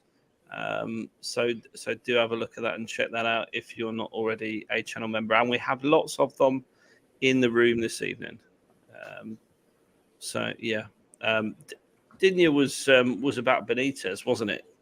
Dinya, he just yeah. The irony was that him and Benitez fell out, and then literally, there you go. It was 3 days later, wasn't it? It was 3 days later. Yeah. I mean, it's I not knew really the Everton Rafa's fans fault. weren't happy. I mean, presumably the board like backed the manager, and then like, oh, it's just stupid, just really stupid. I think Everton is far more of a shambles than Spurs are at their board level, and then we get a lot of criticism for our board and Mr. Levy, but Everton just are a complete joke, aren't they, at the moment? Which is unfortunate for the Everton fans because it's not their fault. Have you been to the Tottenham Stadium, Marlon, since it's been? Yeah, opened? I was there. I went there for the first game that was played there. Palace, When we yeah. got promoted, you it was a guys. brand new stadium, first home game of the season, or first away for us. And yeah, it was comical. There was a few teething problems, like people getting trapped in revolving doors and Oh, really? that. Yeah, and the smoke alarms kept going off. And they had them new beer pumps, didn't they, where you stick the glass on it and it fills up from the inside. Yeah, they kept going off, like firing out too much, but it was really good fun. What do you think Yeah, of the but we stadium? lost VAR. We got totally robbed in that game by VAR. Harsh. No, we did. Like last, VAR's I our think fourth top scorer. you scored 2 goals in the last 5 minutes or something. Robbed us. We do that a lot, actually. And then we did the same thing away at Arsenal about 2 weeks later. Got robbed by VAR again. Oh, I feel sorry for you for that. Losing at Arsenal's never good. Do you know what was embarrassing about that? We went to that Arsenal game and they played fan noises through the tannoys. Like before the game kicked off, Arsenal were playing the sounds of fans. I don't know where they recorded it, like probably at your place or down Villa Park or something like that. But they recorded some crowd noises. It was ridiculous. I thought, well, why aren't the crowd singing instead of them having to play it through a... Because the only chant they've got is Arsenal, Arsenal. Oh no, they've got to stand up if you hate Tottenham. So when they play Chelsea, the whole stadium, because they've got nothing else to chant about. And West Ham, to be fair. Yeah, West Brom and Birmingham do that about us saying shit on the Villa. There you go. And then they go home together. To be fair. Hey, what? Sorry, Shan? So it's a sign of a small club, to be fair. It is a sign of a small club. Tell your dad for us, will you? I do. The problem is Arsenal are so poor. He lost interest in them years ago when they stopped winning. So he's a glorious supporter. He still crawls out of his rock occasionally when they have a good result. But yeah, he's trying to give me some shit on Twitter the other week, and I just shut him down. To be honest, not having this. But there you go. World Cup fixtures have been announced, John. Yeah, indeed. Do you want to run through what they are? So England play Iran at 1 p.m. on Monday, the 21st November. Huge match. So good. The bar should be nice and full for that one, hopefully. And then 7 p.m. on Friday, the 25th, they play USA. And on the Tuesday, again 7 p.m. kickoff, they play either Ukraine, Scotland, or Wales, depending on who gets through the playoffs. And then following on from that, if they win the group, they'll play the runners-up from Group A, which would be Qatar, Ecuador, Senegal, Netherlands. So you suspect Netherlands will probably win. So I don't Ecuador or Senegal. Yeah, Senegal. And that's on Sunday, the 4th of December at 7 p.m. They would then play the next round at 7 p.m. on the Saturday, the 10th of December, potentially France. So it could be a bit of a Hugo against Harry game. Or if I feel confident in Harry against Hugo, to be fair, at the minute. Yeah, and then if they finish second in the group, it'll be on the 3 p.m. on Saturday, and it could potentially mean them going on to play Denmark or Argentina. So it could be Romero against Harry or Højbjerg against Harry. Yes. So depending on which way, there's always a big team gets knocked out by surprise, isn't there? You never know with the World Cup, but apart from the Monday, the first game, it's good kickoffs for England certainly. And we'll just, England see how they go. In theory, we all say England get tired, don't we, by the summer? Is this happening at sort of as a lot of the players come into peak? As long as they keep injury free. A lot of injured players, probably. Yeah. England's problem is their whole game is based around Harry again, a bit like Spurs at the moment. If Harry gets injured, there is no England striker in form currently, is there? No. Watkins isn't banging them in. Calvert-Lewin's been injured. He's not doing it. Who else is there? The guy at Leeds has been injured. Have we really got another? Bamford's always injured. Yeah. Have we really got another international class striker in England's setup? I don't think there is. I really don't think there is. Yes. No, you've got to become a Man City, ain't you? You've got what's his name? This should be He good. was at Chelsea. What's his Tammy name? Abraham. Tammy Abraham. He's He's not better than the international other- class. He's better than the others. Yeah, but he's not He- international standard. He's is he? about the same as the others. I think you've got to be a Man City because, again, you look at all the attacking midfielders that England have got. Could we You know, play cut- with a cut false the nine? Arsenal. That's what he's saying. We Yeah. would have to play a false nine. That's the plan B, isn't it? Yeah, you've got to make room for 5 right backs and that as well, though, in the Southgate setup. I know Eric Dyer. I know it, Dyer. Yeah. I love Eric Harry Dyer. Winks. Eric Dyer loves me. I I love Eric. Eric Dyer. Eric Dyer loves me. All I mean, together now. This is Roma who got beat by Bodo Glint in the Europa League. Jose Mourinho's Roma. They did beat Bodo last night though, because they got No, rid they of the didn't. They knockout lost, didn't they? I Did thought they? they I lost 2-1. They Oh, lost 2-1. okay. Oh, Yeah. They they were lost winning. 2-1 to Bodo Glint. Well, they lost 6-1 to Bodo Glint a few months ago, didn't they? I mean, come on. Matty Hayes will tell you Bodo Glimt are a very good side, though. Yeah, we'd Well, be they, wrong. but they lost 2 or 3 of their best players, didn't they? I'm sure they did in January.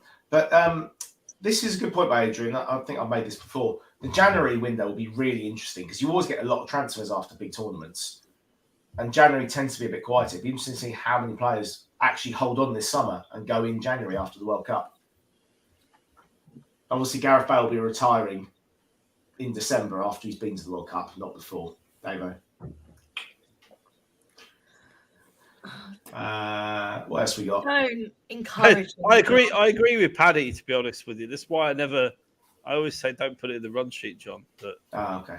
Did you? I don't think Wales will qualify. no one's interested in international football.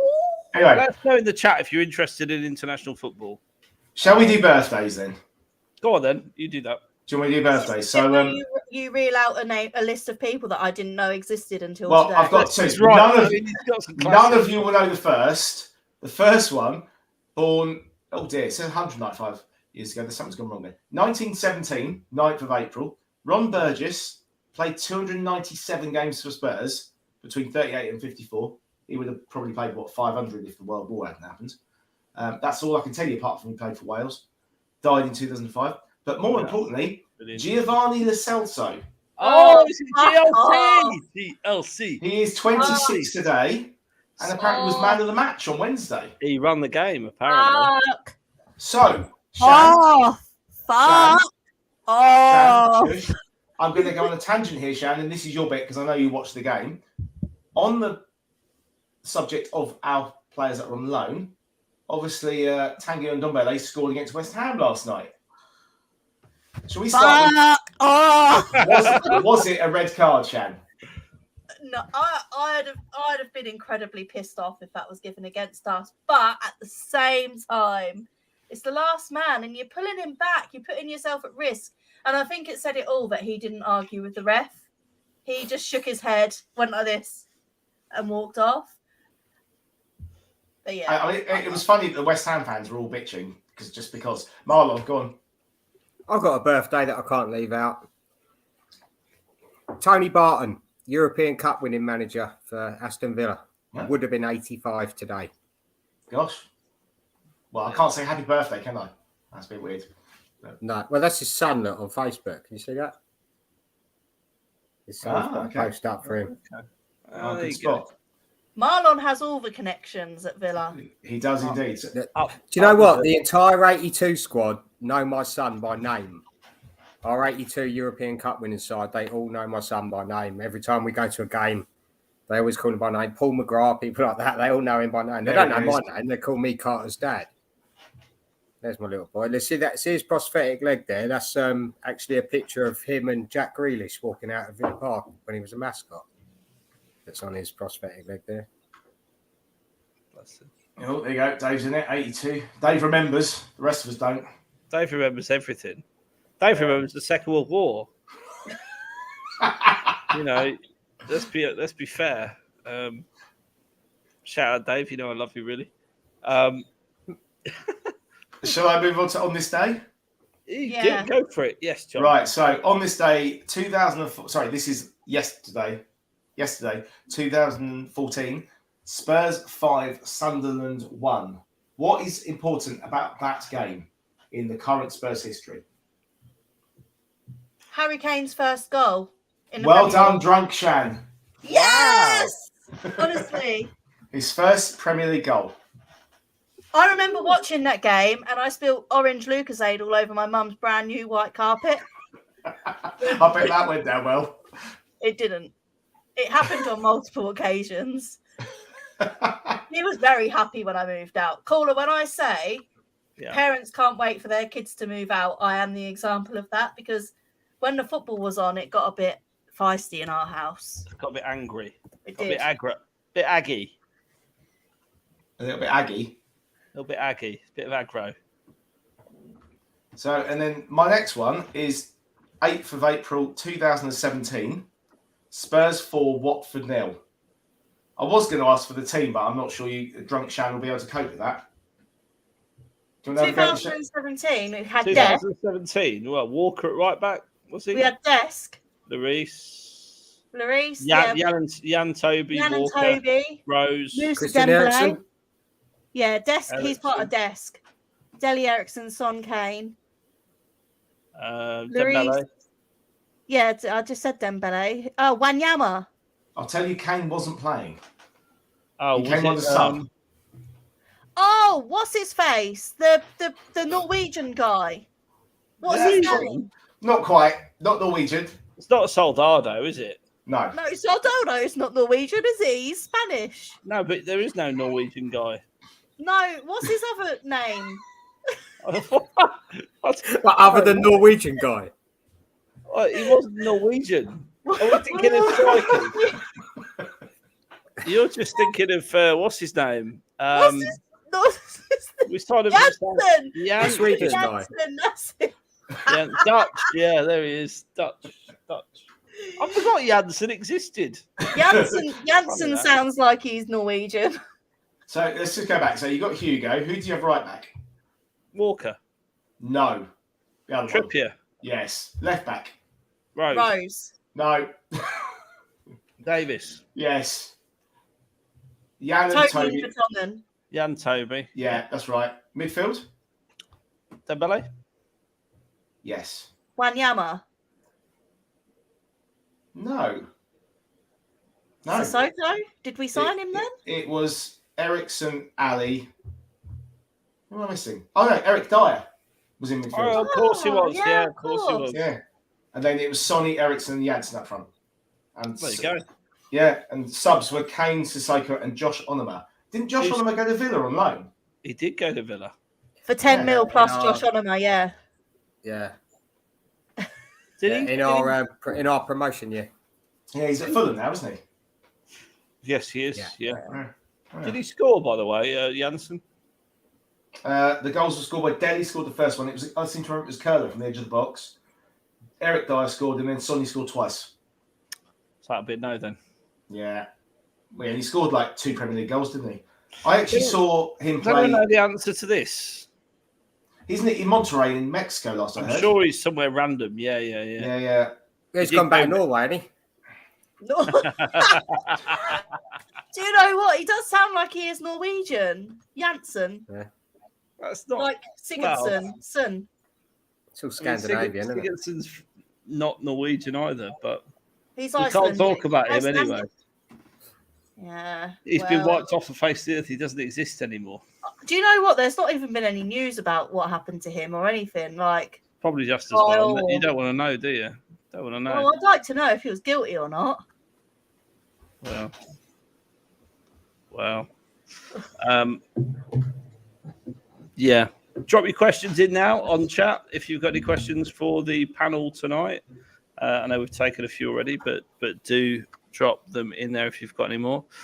Ten Hag is apparently nearing a move to Manchester United. Chan, what do you reckon to that? It'll be the end of his career if he goes there. Marlon, it's good to get an external opinion on this. Ten Hag was linked with the Spurs job for quite some time. obviously he's only really done anything at Ajax, which is a Farmers League. What do you think about that move, him to Man United? I think it's a good move. I think he's got so much potential to be the next proper big name manager. It's going to be an interesting one. I hope he comes over here. I don't care who it's with, to be honest. I think he'd be a good manager to have in our league. Very exciting, I think. Yeah, rumour is they've chosen him over Pochettino. Would you choose him over Pochettino, Sam? I don't want Pochettino to go to Manchester United because it's a graveyard for managers to go there. Like, started with David Moyes, yeah. I mean, we can complain about Levy and ENIC all we want, but I don't think there's a worse, other than Everton maybe, or Watford, there's a worse run club in the Premier League than Manchester United. They are massive. With the squad they've got, they're massively underperforming right now. Massively underperforming. And I don't think you can really blame. You can't really blame Ole. You can't really blame. What's his face that's there now? I can't remember names. I'm on my 7th vodka. What's his name? Ralph Ragnick. That's it. I mean, he's just a glorified he was coaching in Russia, for God's sake. Hey, listen, Shan, that's one of HG's favourite coaches. Director of football. I think he'd be a good director of football, but as a coach, he ain't done nothing. But I still this. This is the thing: United's decision making, and I think they could get Ten Hag in, and I don't think it will make the blindest bit of difference because they've got to clear all the shit out of the squad. That's not going to happen in one transfer window. Look at all the egos they've got there at the minute. It's ridiculous. You finished? What is in that glass, Shan? Can you tell us? I'm really conscious of getting the bottle off my mattress now because you told me my ass was on show, so I have to keep overstretching. I think I'm going to. I was only joking. I've got this. Yeah, absolute raspberry vodka. Yeah. Other vodkas are available. Club card special. Yeah, very good. Other supermarkets are available. Yeah. And this. Okay, I've got a question. So, lemonade. You asked me, but what do you guys think of Steven Gerrard at Villa? Oh, I'll go with this one. It's a slippery slope to go down that one, caller. What do you mean? Here all week. I think he's unproven. So he's won. I mean, look, what he did at Rangers was decent, but I reckon I could do a good job in Scotland if I'm being really honest. I'd fancy myself in Scotland. So I'm not that impressed with that. Do you have HG as your assistant coach, caller? Will I have who? HG. No, DOF. DOF. Who do you have as your assistant? You, obviously. Someone's got to be the morale officer, haven't they? I mean, what's better for your morale than me in the dressing room? Bring you in drunk, foul mouthing, Fucking sort it out, you fucking bunch of knobs. I tell Jack that he's fucking useless at least 5 times a day. So there you go. What do I think? I think lot to prove at the moment. The reality is he's won a trophy, so that's more than Pochettino had when he was at Spurs. But it is a trophy in Scotland. I think he had a really good start. I think he's keeping that seat warm for Liverpool because I think that when Klopp goes, almost certainly they're going to move him for Gerrard if he continues on a positive trajectory. And if not, it's a free hit for him, really. I think it's a great move for him. I think Villa is the perfect club for Gerrard right now. Because you're in that kind of middle of the pack position, bit of money to spend actually, so he can put his stamp on it. And if he over delivers, he'll end up at Liverpool, and if he under delivers, he'll end up in the Championship. That's my view. John, we're talking about Gerrard, are we? I think we were linked with him. We discussed him. Our biggest worry was that he'll go to Liverpool at some point, which is why we decided we didn't really want him. I think. You compare him and Lampard, chalk and cheese. The guy made such a big difference to Villa when he came in. I think ultimately he'll do a good job there, but he's going to end up at Liverpool at some point, isn't he? He's miles better than Frank. Yeah. And we'll have Klopp then. Yeah. Well, I'm You not need sure some about of that. what I'm drinking. Yeah. There you go. Are we going to discuss this super chat? We are going to discuss this super chat. So, Silent Dove, thank you very much for your super chat. What do you think of the 5 subs next season? Do you think it will benefit bigger squad clubs? I'll tell you my view. Yes and no. I think it benefits everyone. Stop sitting on the fence, cooler. No, I think it benefits everyone. Look, obviously, clubs like that have got bigger squads, Liverpool, Chelsea, Man United City. to a degree, City, then obviously they're going to have more depth to pull on, but it just gives you options, doesn't it? So if you've used up 3 subs and your centre-back gets injured and you've got a centre-back on the bench you haven't used, then it's a benefit, isn't it? No matter where you are in the league or what your squad depth looks like, because you can have a specialist player for that position rather than, it just gives you more options. It gives everybody more options. Yes, it will benefit clubs with a good squad depth more than others, but it's going to benefit everyone to a degree as well. John? It won't benefit Spurs. Yeah, well, of course it'll benefit Spurs. I mean, we can bring Troy Parrott on next year and Dave Scarlett and players like that when we're struggling. So Katie Belden. Absolutely. Yeah. I mean, John, on Sunday, we would have definitely brought on a couple of youngsters, wouldn't we, in the last few minutes when we're 5-1 up. So at that point, the issue you have is there's still only 3. You can only make 3 substitution slots, although you can do it at half time as well. So if you don't make 2 or 3 in one slot, if you've used your 3 slots up, it doesn't matter if you've got 2 subs left. But I think there will be times that we will need to use 5, whether it's injuries or if you want to try and change it. If the team, like at Burnley, he probably would make 11 subs, wouldn't he? Because we were terrible that day. I think it was only really Sheffield United that were really being a bit of a stickler in the mud last season about it. I think clubs like Villa have got a big squad. Southampton absolutely will use this because they constantly rotate their squad. Palace have got, all these teams are getting stronger. Their squads are more balanced than ours. Ours actually is not a very balanced squad. We need to bring a lot of squad players in to prove next season.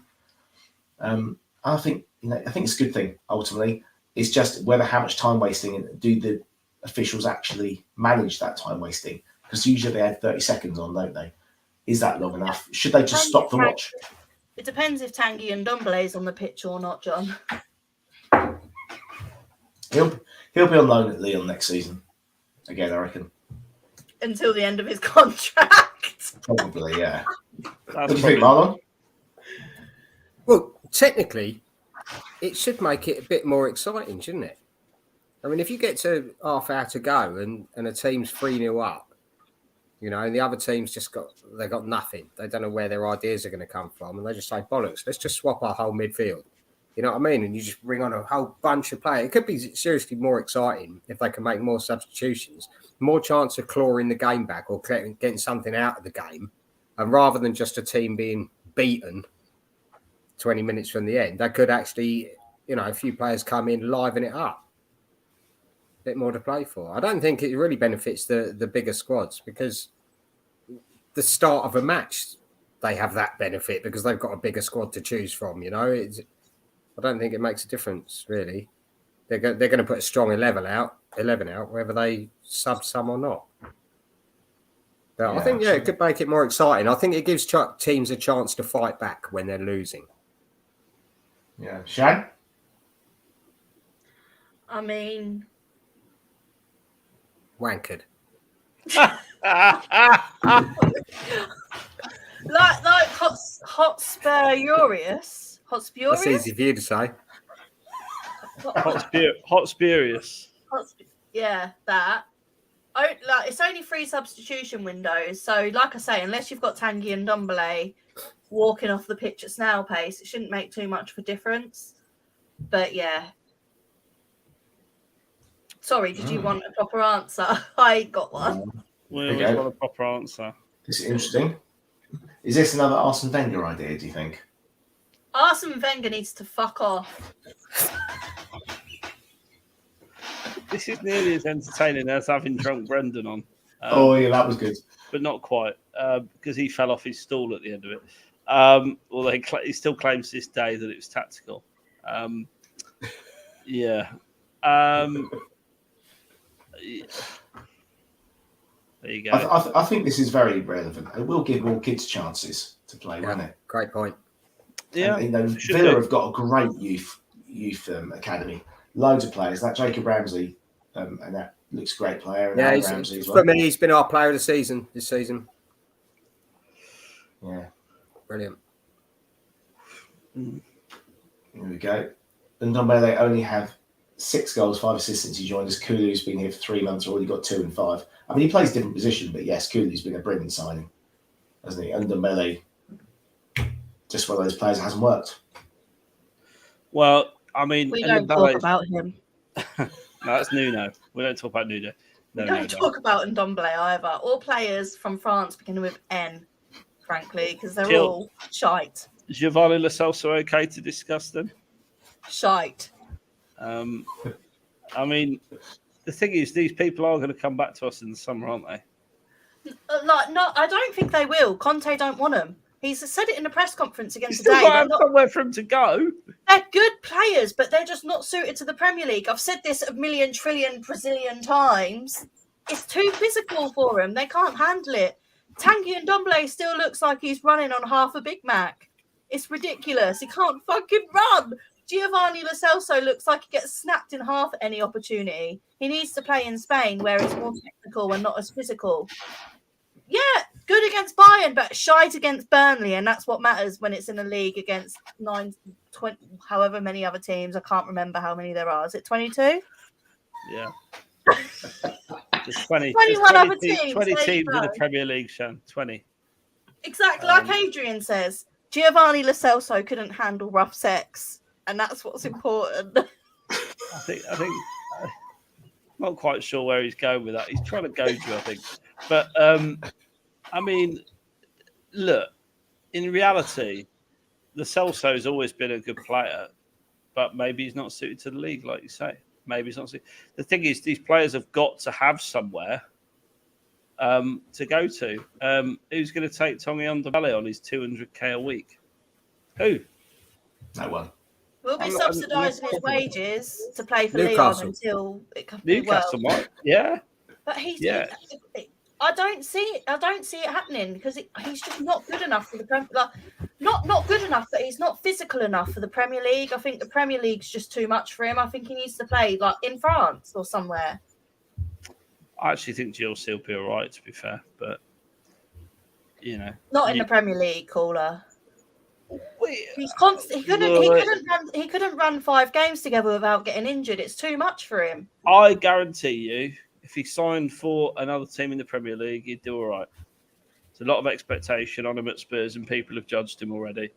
I think he's a good player. Very injury prone. 3 years. Yeah, he was so injury prone in those 2 or 3 years. Exactly. He just couldn't. He can't handle it. I think it's an element of luck. Look at Sessegnon. It's not because he can't handle it; it's because he's got weak hamstrings. Sessegnon can't handle it. He can't handle the rough and tumble. Well, Sessegnon's our great hope at left back, isn't he? Left wing back. He needs to build up strength in that hammy, though. Well, he's been building up strength in that hammy for 2 years, and it's still the same. Yeah, but he needs to. Like, this is what I mean. Like, we can't. How long do we give these players? Can I just say, are you agreeing with Dave Harris here, Shan? I am. Fucking hell, Dave. He must be drunk. Yeah. No, me and Dave agree. Like, he is. He's more interested in playing for Argentina than he is his club. He'd get fit. He'd go to Argentina, get injured, get fit again, play 1 or 2 games off the bench, go to Argentina again, get injured again, and you repeat the cycle. Like, yeah. I just don't. He's not what we need. He's not.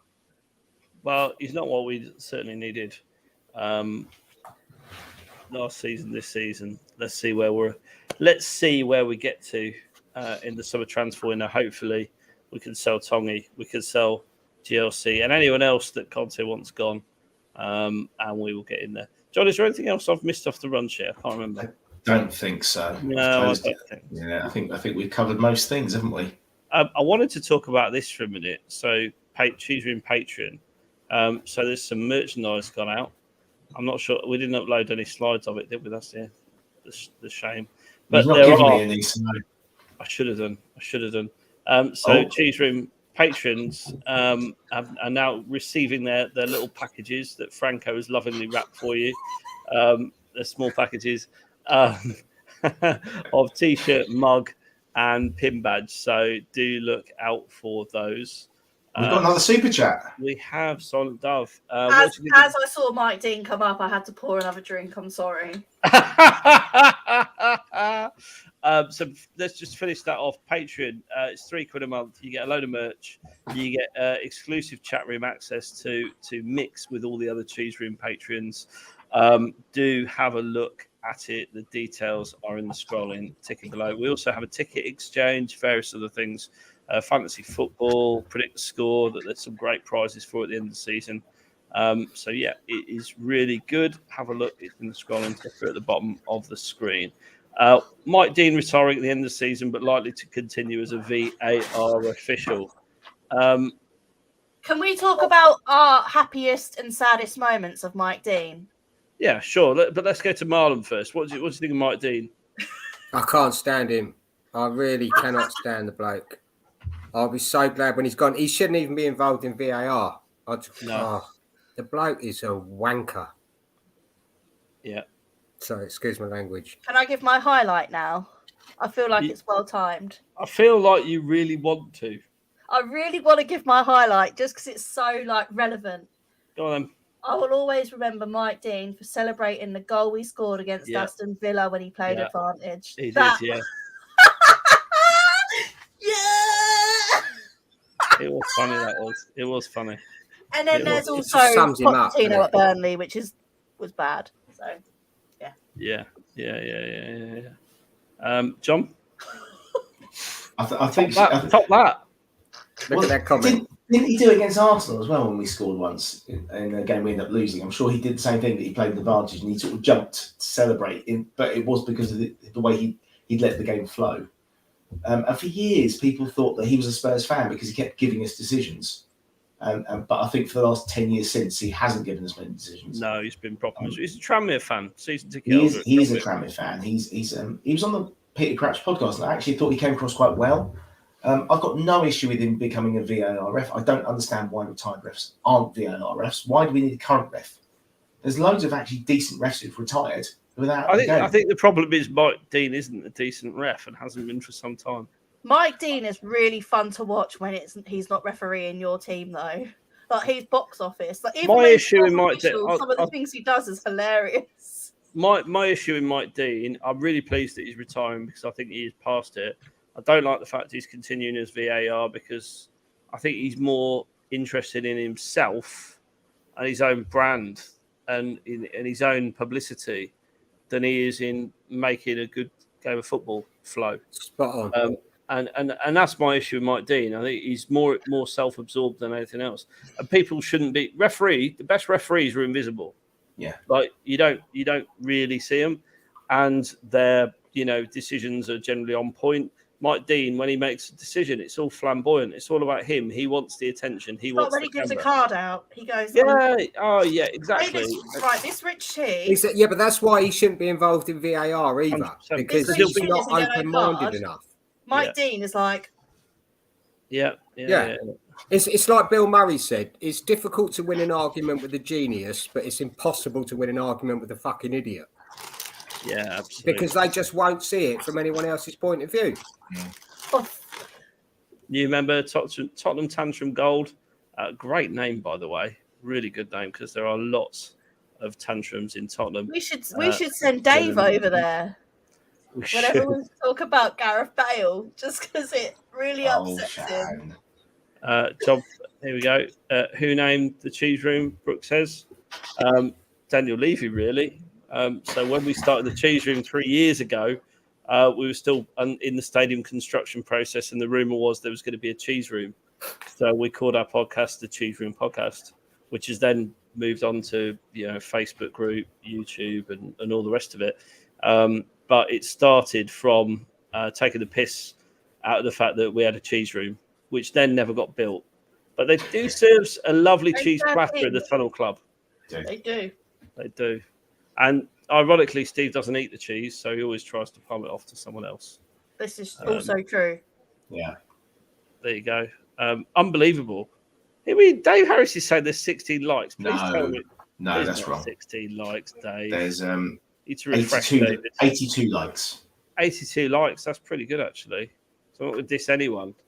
But I'm going to say, if you're watching and you do like us, please do give us a little like, and don't forget to hit the lovely subscribe button as well, and hit the bell for notifications of when we go live. There was one thing we missed off the run sheet, which Paul Muir sent me a voice note because he's very unhappy about it. That we've been linked with Richarlison randomly. Have we? Yeah. I put this in the group chat earlier. Would you take Richarlison then, Shan? I just, if we're aiming to compete, I don't know if he's what we need. Like, I just think it's another risk. Like, I've seen a lot of people say, because obviously I'm a big part of East Midlands Spurs, talk to them all day, every day, pretty much. And I've seen people say he's got a lot of quality, he's got all the potential to be a top striker in the game. He just needs the right coaching, because let's be honest, Frank is useless. Yeah. But I just don't think he's what we need. Like, when we're being linked with the likes of Paulo Dybala, Lautaro Martinez, Richarlison's just a bit of a... He goes down a bit like a wet fart. You know when you sit on a whoopee cushion that you didn't know was there? And it just squeaks out. No one ever put a whoopee cushion on your seat as a young adult? No. I understand you're quite that bit older than me, Caller, but surely you've sat on a whoopee cushion. Haven't, no. I don't feel like you've lived. John, have you sat on my chairs in the Tesla do that, actually. Oh, of course. We didn't get through another show without Caller. How is your Tesla, by the way, Caller? I heard it's injured. Scrape up. It's injured, yeah. I was driving down the M6 and some lovely gentleman decided to drive into my car. So there is a little bit of a scuff on the rear bumper. I'm amazed. If it wasn't for my fantastic driving skills, it would be a write-off, I tell you. Because I managed to swerve and avoid most of it. But he did catch the rear tyre and the rear bumper, so it's going in for a repair. So very disappointed. They tried to fob me off with a BMW or a Merc today as well, which, like, why would I want a petrol or diesel car when I drive an electric one? Idiots. Do you know what? Everyone takes the piss out of my Renault, but I took my Renault in to have, it had a recall on the front camera. You know, the bit that does the lane assist and all that shit. And a recall, really? On the front camera, yeah. Yeah. And they fixed it, and they gave me an electric car, and I sat in the car park for about 10 minutes trying to turn it on because it weren't making a noise. My Tesla had a bit of biffo, mate. My Tesla had a bit of biffo. Thanks very much for the feedback, Tottenham Tantrum Gold. Shan's filled the glass. It's going to be a long night. You're just going to have to keep talking, Shan. You're going to have to keep talking. People just keep putting in your questions. Like, I'm here all day. Any questions? Don't worry about us. Just ask a question to Shan, and I'm sure she'll. I mean, we've got some tosser in the chat. North London will always be. So I want to respond to that. On my cheese room login, John, can you put up that last comment? Because I can't select it. Hang on, can you just go back to this, Shan? Bermondsey, fuck off. There you go. Shan, where are you having your hen night? I want to be able to warn my friends. London. London, okay. Tottenham Hotspur Stadium. Small place. No. This is a point. I'd rather we keep Bergwijn than buy Richarlison. This is the comment I wanted to show. Yeah, I'd rather keep Bergwijn than buy Richarlison. I think he's showing a lot of promise, especially further up the pitch. He's banging in goals. He is at the moment. I can't deny it. I mean, I thought he'd made a hash of that one against Newcastle, but it was bang on the money. Finished it beautifully. He did a very good job. I mean, a Lucas assist as well, which we ain't seen for a while. So. Yeah, agreed. Thoughts on new Conte comments on Kane just now? I've not seen them. John, I can you have. find out what they are? I No. have. Shan? Go on, Shan. Oh, Shan. So basically, we'll go to Bermondsey next. Thoughts on Conte's comments? Yeah, basically he said that Kane has all the right qualities to be the number one striker in the world, and that he will only get better with age. Look at oh Jesus Christ, Benzema. Look at Benzema and Lewandowski still doing it at what, 33, 34? Ronaldo's what, 100 years old, still scoring goals. So yeah, Harry Kane, as long as he looks after himself, puts the right food in his body, he'll go on and on and on, basically, is what Conte said. And he wants to help him become the best and to go down in history as the best striker to have played. Yeah, good stuff. Well, I think Kane is the best striker in the world right now. I'd love to see Lewandowski and Benzema do it in the Premier League like Kane does week in, week out. I'd love to. Shan, you need your hen knot in Dublin, apparently. I'd love to know why. Please provide more information to that comment. You have another bottle? I don't think she needs another bottle. I have champagne in the beer fridge. I can crack that. I am saving it for the house.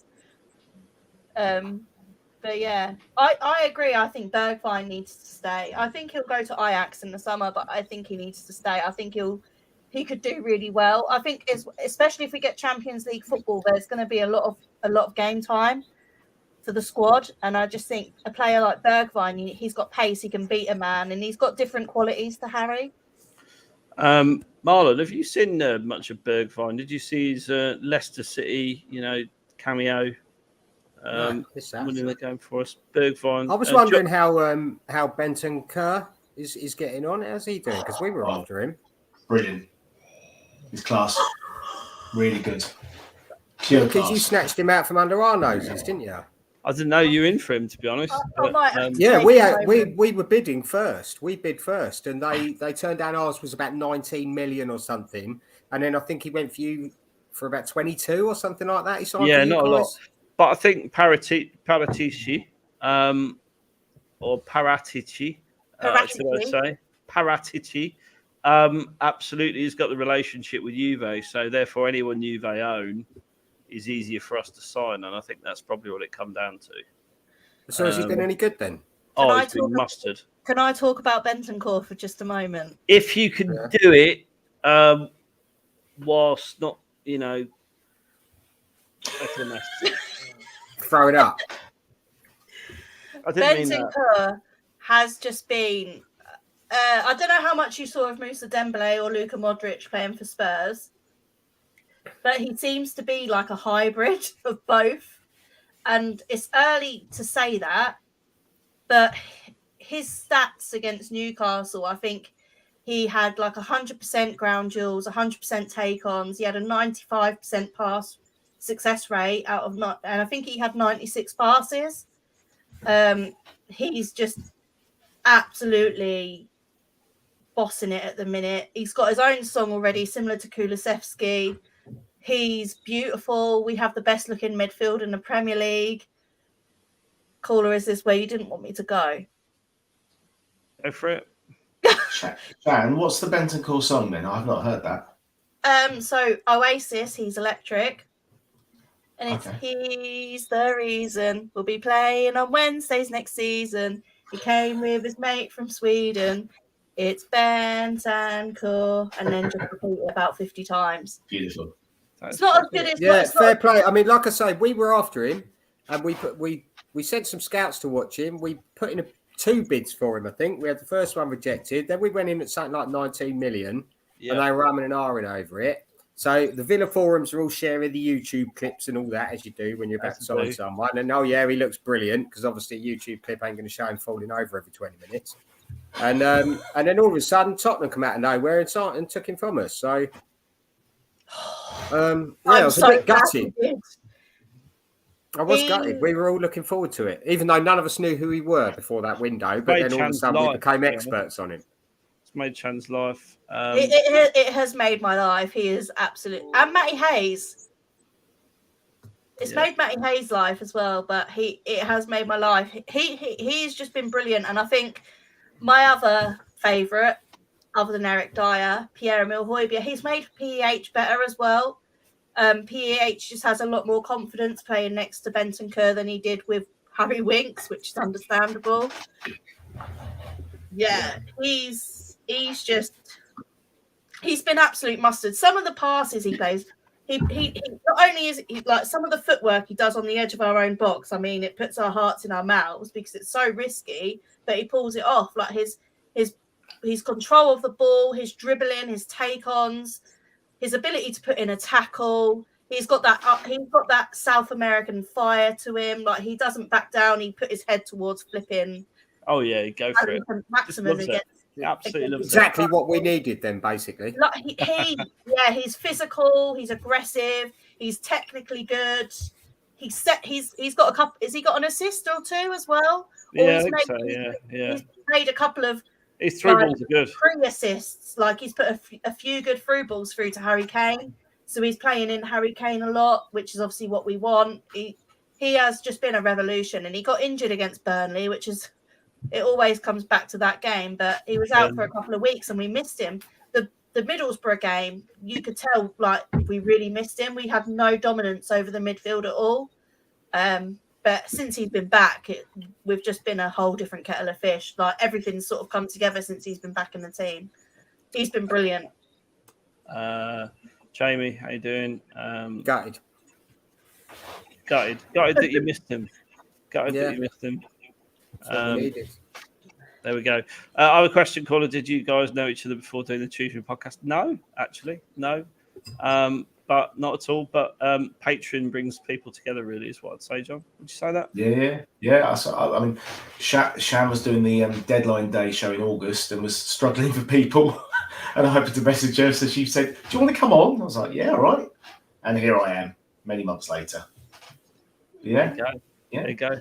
It's amazing where a deadline day show can take you. I mean, absolutely. I'm not promising it just now because I won't remember it in the morning, but we may well do a deadline show. Show. It's my thing. So, yeah, I'll do a deadline show day again. I mean, where we started with the Cheese Room podcast, I think there was... it's from Glory Tottenham Hotspur Facebook group. We were all originally from there. And there was myself, HG, Aaron Jolly... Pop Willie itself, frontman. Brennan Franco came on just after. There was a few of us right at the beginning, and then obviously it's just sort of snowballed from there. And we absolutely love the Cheese Room. It's our baby, really. So there you go. There's a lot of this going on. I have seen. So have I got to do the Kulusevski song? I think you might have to. Well, you're suitably lubricated, aren't you? Right. Okay, 1 second. I have got a bit of a dry mouth, so. Oh my God.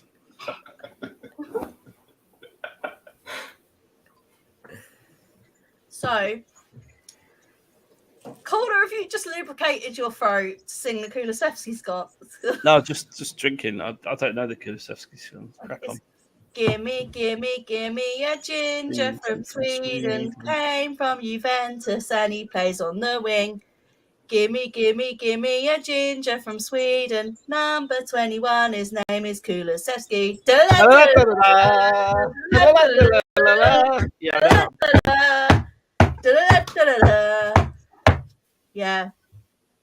Yeah, exactly. There we go. There's a good question. 2008. Next question. Thank you. Everybody say goodbye to goals and match reactions. Bye-bye. See ya. Yeah, exactly.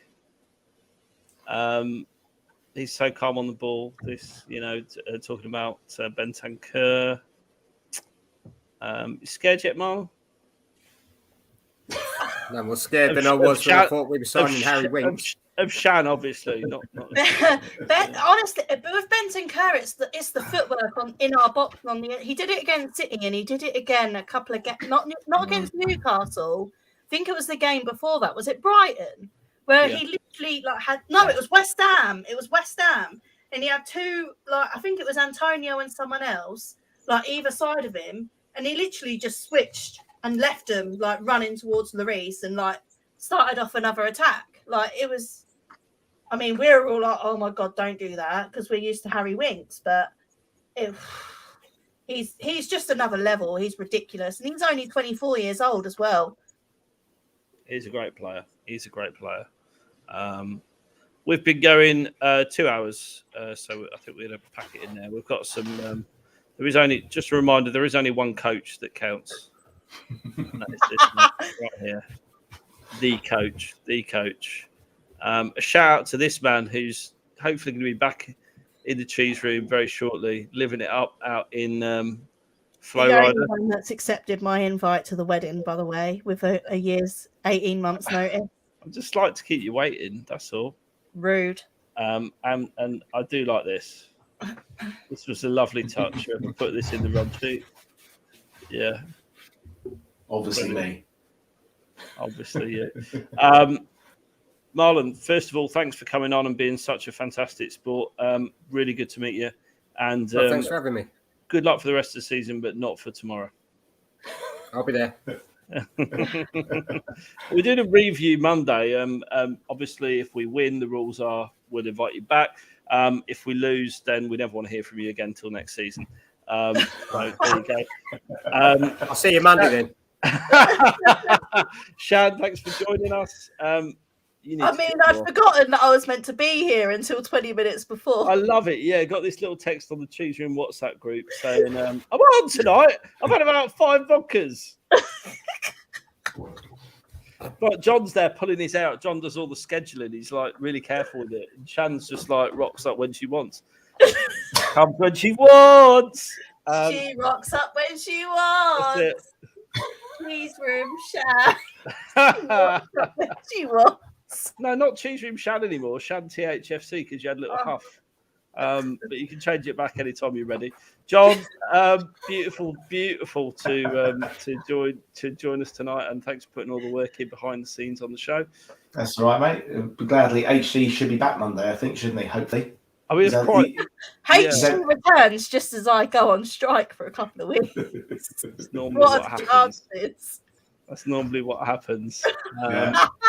So look, thanks for all the love. Thanks for all the super chats. Thanks for joining us. Shout out to all our channel members. We love you. And we're going to win this weekend, hopefully. You won't want to join in this bit, Marlon, but come on, you Spurs. Come on, you Spurs.